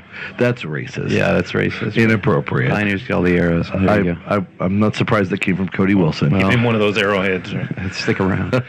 Well, just real quick, before we get back, I do want to make a quick comment, which is, as far as insider trading, a lot of that is very subjective. And actually, the economist Don Boudreaux of Cafe Hayek makes a great case that insider trading is not only not immoral, but is economically beneficial to the market. And in fact, I would agree to the extent that if a stock is your property, you get to do with your property what you want, as long as it's not hurting other people. And that includes buying and selling. So I actually think insider trading is a bogus legal crime, but that's a whole other story. I don't know. Martha was a pretty... Except in the case of Martha She was Stewart. pretty thuggish. That was just dubious. But real quick before we get back to letting... I am sick of that intro song. That is going to drive me nuts. No, that's all right. Tries to remind me that there's still good in the world. Welcome, guys, to the Crypto Show. It is October 9th, 2016. To give you a little context, we are coming to you live more or less during the presidential debate tonight. I think you would be better served to listen to this show than to view that debate, since while it's probably going to be crazy and a lot of carnival cartoon-like fun, it's all theater and nonsense, and it's not worth wasting your brain power and your 2 hours of your time. So check in to the Crypto Show because we have a great guest lineup tonight. It's an incredibly it's going to be a great show with three incredible guests, all of whom are related in some way, and I'm not sure what that way is, but we'll find out. No, but all of whom have a relationship to each other that we will get into. One of our guests is in studio right now. It's Cody Wilson of Defense Distributed. He needs almost no introduction on this show. Cody, how are you? Doing very well. Thank you for having me again. Great to be in the new studio. My first time. It was great. Well, thank you. That means a lot. I appreciate that. Sure. And we're actually probably going to have Cody again later on this week to talk about his upcoming book. Let's talk about that book. Very excited about that. We may get a little bit of that later in the show, too, to talk about, so we'll see. Hey, already number 2,000 on Amazon. Really? Not even out yet, yeah. Wow, that's pretty impressive. Great for a coloring book. Exactly right. For a pop-up coloring Could be book. worse for bathroom reading, yeah. Right, exactly. Well, congratulations to Cody, and like I said, we'll talk more about that. Our other guest is going to be Simon Dixon. He is a several-time guest to the show. Interesting guy with an interesting service, Bank to the Future, banktothefuture.com minus the A, and it is a I don't want to say crowdfunding because that's not technically correct, but it is an equity funding platform for certified investors, and we're going to have him on shortly, and we'll find out what his involvement is with our main guest, whom I'll get to in just a second. I do also want to remind you guys of our sponsors, CryptoCompare.com. We're, instead of doing a news bite at the top of each segment, we're going to do all the news kind of crunched together in the middle. So you get a little expanded narrative. It's going to sound a little more coherent, all the news together. And that way it gives us more time to talk to our guests. And Hill Country Home Improvement. To where we are today with games like Destiny that are just super realistic and beautiful to play. So, for me, technology was always the most dominant thing in my life. When I got my first computer, I realized, school is really not for me. They're not teaching me anything there that is interesting me. I've identified it early on as the thing of the future and something that I want to learn and want to get really good at. And that ultimately drove me to become a hacker, to explore computer systems and understand their weaknesses and find ways to get around certain security procedures and things like that. And I became really good at that until in my juvenile years of 17 years old, I was busted for basically, calling for free, providing people with blue box access so that they could call for free, and all kinds of hacking exploits that I was involved in. And then, I got a probation sentence because I was a juvenile, and the judge kind of saw it as youthful foolishness. And the funny thing is, back at the time in Germany, we didn't even have any hacker laws. There was no law, so they had to put it under data espionage and all kinds of funny laws to apply to this case. So you basically created legal precedent in Germany, or? Yeah, twice. Wow. So first with hacking, but I get to the second time a bit later. From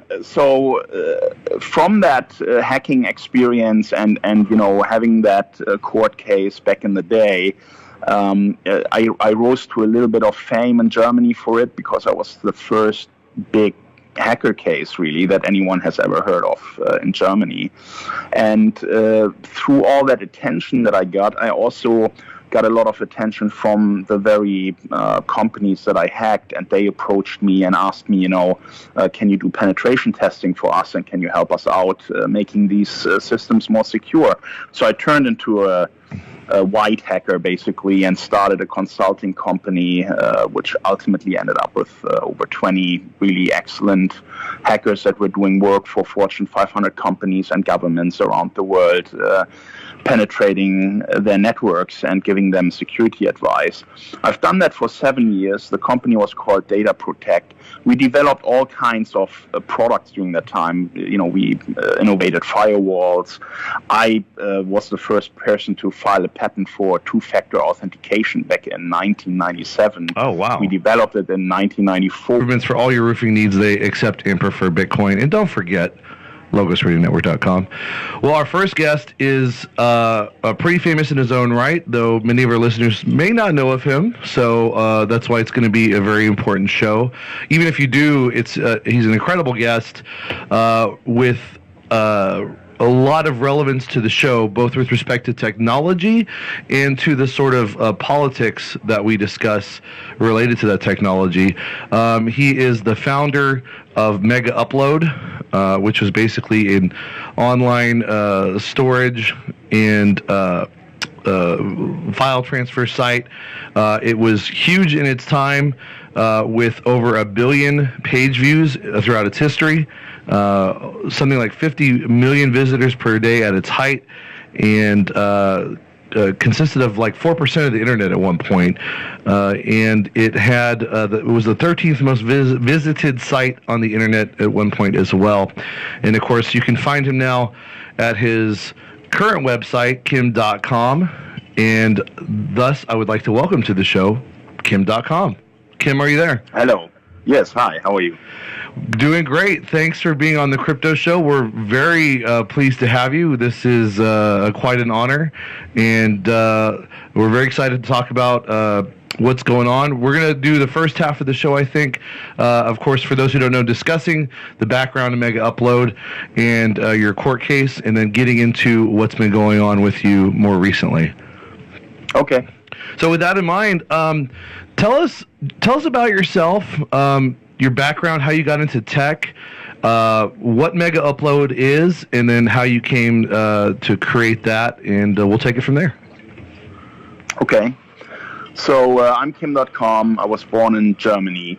I'm now 42 years old, and became quite early in my youth a computer nerd, a computer freak. I got my first Commodore C16, and then Commodore 64, the old Brett case, as it was called, and started basically quite early. Was there when the internet basically was born. I started before the internet with dial-up modems and BBSs and things like that. So I've seen it all.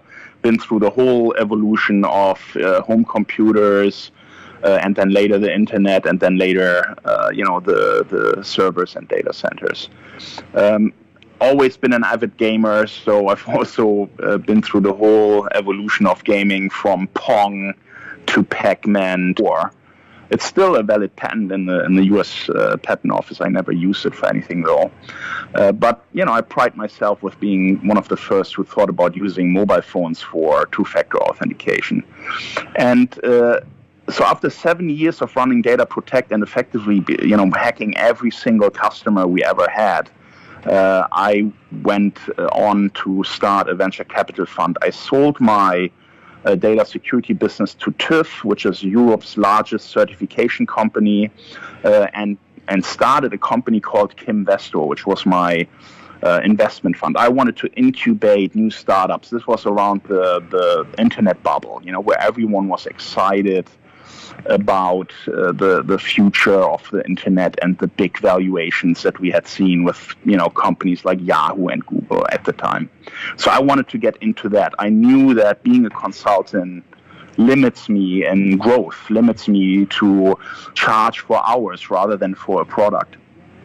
So I entered into that space and did a couple of investments. I was one of the early investors in Google, in Yahoo, and some of these companies that are super big today. So that helped me build my portfolio. But then I also invested in a company called letsbuyit.com. And letsbuyit.com was on the brink of bankruptcy. They needed money quickly from an investor who was willing to act basically instantly. There was less than a week time to save the company and over 200 jobs. And to describe letsbuyit.com, it's basically a group buying website where people in the thousands come together to buy the same product, and then they get huge discounts. And there are business models today that are worth, billions of dollars that are listed already, that have followed in their suit and are now doing the same thing. Anyway, at that time, I realized this is a great opportunity. I was in my mid-20s. I wanted to make my name as a venture capital investor, and I took the risk and I saved the company. And because of my high profile that I already had in Germany at that time, the stock went up enormously just by announcing the investment. It went up 800%. And I was limited to the amount of shares that I could buy. I could only buy around 1.5 million worth of shares, and I wanted more. So I bought more from the market at the same price that the company gave me for my investment. So I didn't see anything wrong with that. And of course, when the stock went up by 800%, I said, look, I can basically minimize my risk now by selling down some of the stock that I